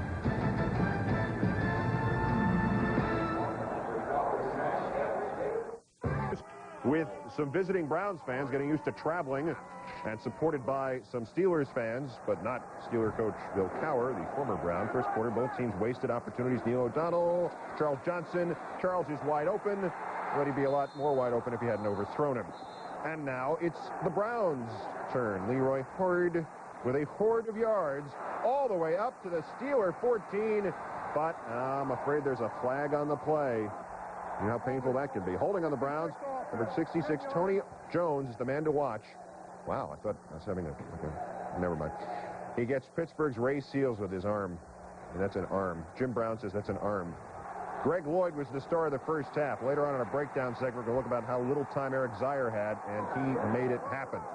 In the second quarter, Steelers are driving 3rd and 11, still scoreless. O'Donnell to Cordell Stewart, who's in the game as a receiver, gets 11 yards in the first down. Now, it's switched the quarterback. It's Stewart. He's looking right. And there's nothing going on over here, so whoops, and away we go. Catch me if you can, and they can't. He sees Ernie Mills open, and the lollipop touchdown, Cordell Stewart. 7-0, they lead 7-3 at the half. Third quarter, Zier back to pass, and it's Lloyd again. Lloyd, that would set up a field goal to make it 10-3. Still 10-3, the Browns have to punt. Andre Hastings, not Hastings on Hudson where I'm from, Hastings makes a move, makes another move, and these Browns have already moved to Baltimore, haven't they? The punter, Tom Tupa, has to make the tackle. 56-yard return sets up another field goal from Norm Johnson. 13-3 Steelers. And now a little bit more Lloyd. Watch out. There's been a Lloyd signing. And the fumble. And Greg is one of the more modest individuals in the National Football League. Sit down! Sit down! Vinny Testaverde watching from the sideline, and here's Cordell back in the game in the first. In the fourth, he runs the option. He goes fourth towards the Bay of Firth. First down, same drive, 3rd and 8. O'Donnell is back in, throwing the fade to Yancey Thigpen, the best receiver with the initials YT in NFL history. He hauls it down behind Antonio Langham. It's a touchdown. The Steelers beat up the hapless, listless, and homeless Cleveland Browns 20-3. Eric Zier, the starting quarterback of the Browns, throws for 67 yards in this game, but as we mentioned later on, our breakdown segment will examine why that was probably not all his fault. The Browns now 4-23 all-time at Three Rivers. Their 5th straight loss to Pittsburgh. Pittsburgh 6-4 and comfortably atop the division. Cleveland 4-6. The last Browns win there was in '89. On Monday nights in the Bill Cowher era, Pittsburgh is 7-1 and 5-0 at home. Dan? So with the Browns on their way to Baltimore next year, this appears to be their final visit ever to Three Rivers Stadium as a member of the Cleveland Browns organization. A guy who spent 7 years with the Steelers joins us now, Mark Malone. Mark, what was the sense that you got from the Steeler fans about the lost rivalry? Well, I'll tell you, the airwaves on the radio talk shows, Dan, have been filled all week about what it means to lose the Cleveland Browns. And there were a lot of disgruntled fans, obviously. There was a small contingent outside the stadium tonight, a local radio station handing out orange armbands as a sign of protest. But really, the contingent was small, and once the fans gathered inside this stadium, there was nothing but disdain, the same disdain that has been between these two franchises and two cities when it comes to football for decades now. Knock that grin off your face, Mark. You're supposed to be impartial. I have to ask you about the game itself. You watched the rookie Eric Zier trying to hold up against the Pittsburgh defense. Was Bill Cowher's game plan to go after Zier with everybody featuring a lot of blitzing? Yeah, I think they wanted to go after him. I talked to some of the players and coaches before the ball game, and certainly they wanted to get after him. He had a difficult time, Zier that is, last week against Houston and Jeff Fisher's blitzing style of defense. I think once the Steelers got some points on the board, then they could go ahead and get after him a little bit. They used a lot of different looks and what they call their zone blitz package, where they'll blitz people off the slots with safeties and then play zone underneath. It certainly baffled Zier. And I think the interesting thing here, Dan, is that just a few weeks ago, and we'd heard this all through the offseason, this was a year that Art Modell and Bill Belichick were going to take the Cleveland Browns and make a serious run at a playoff berth. I don't think that you can seriously do that with a rookie quarterback at the helm, and I think you have to ask yourself the question now, is this a rebuilding year? Is this a year that they're going to try to make a quarterback into a starter? Or are they seriously looking to win an AFC championship and get themselves in the Super Bowl? I think this is a moving year, Mark. We will head back to you at Three Rivers Stadium for more post-game comments and interviews with the victorious Steelers later on in the big show. Keith? Speaking of which, some people are kind of mad at Modell, but other people... with Cordell Stewart, who was 1-for-1 passing for 2 yards and a touchdown and had 2 receptions. Mark? Well, thanks, Keith. Yeah, we both could be considered slash guys, I guess, in our career. But, Cordell, I've got to ask you, if you're not the star of this game, you were certainly the most exciting element of this football game. Talk to me about how the Steelers were using you in their offense tonight. Well, it was obvious that they were using me as a quarterback, a receiver. I mean, whatever it took for us to get the first down, they had me there. So I contributed pretty good tonight. Let's talk about the touchdown. Obviously, it was designed to go right, and then you started to improvise. Yeah, we talked about it during the week. We said, hey, if it doesn't work front sides, you know, just try to either duck it under or throw it away or whatever. But I said, no, I didn't want to throw it away. I wanted to go backside and try to see if Neal was over there or whatever. But the receivers saw me running that way, and they followed me, and I just saw Ernie Mills in the backfield, and I just gave it to him deep in the end zone. This has been an offense that traditionally has been a strong running team. In the last couple of games, you opened it up. You're throwing the ball more. You're getting the ball moved around to different people. You've been in the ball game. We've seen the option. We've seen all kinds of things. 5 wide receivers. Does this offense have a new personality? Well, I just think when you're executing and doing what you're supposed to do, you know, and having an opportunity to get up in there and doing certain things, it gives us that opportunity to go in there and do whatever we want to do. And as long as we keep moving the ball down the field, our offense will move the ball down the field. Yes, we are a running type offense, and for us to throw the ball when we can and complete it, hey, that's great. But I see us as a 50-50 type offense, and we just need to execute every time we get the ball on the field. All right, Cordell, thanks for joining us out here in this kind of biting weather. It's sleeting out here. Cordell Stewart, big play man in the Steelers offense, his first Cleveland-Pittsburgh and perhaps last Cleveland-Pittsburgh rivalry game here at Three Rivers. Keith? Thanks, Mark. Sorry, I forgot about that 900-yard reception for you. So it's 2 receivers and 2 quarterbacks. I'm sorry about that. Thank you. We'll be back to Mark later on. Coming up on the big show here. That problem was time, or lack thereof. On Cleveland's opening drive, their running game got them to midfield. From there, they turned to the pass, and it turned ugly. With Zaire keeping his eye on Andre Rison, the Steelers blitzed. Zaire had just 3 seconds before the pocket collapsed, and Ray Seals was on him. Next play, 3rd and 13, Carnell Lake blitzes from the right, again leaving Zaire with just 3 seconds. Lake forces a hurried pass, and the Browns come up empty-handed. The Browns' second possession, Greg Lloyd comes in wide left, levels Brian Kinchin. Once again, Zaire is pressured less than 3 seconds after the snap, and once again, the Browns' drive stalls. But on the Browns' last drive of the first half, their 5th possession, Zaire is able to make something happen. On the 8th play of the drive, Zaire gets pressured from Jason Gilden. Again, just 3 seconds after the snap, but he's able to evade him and dump the ball to Michael Jackson, who gets out at the 5.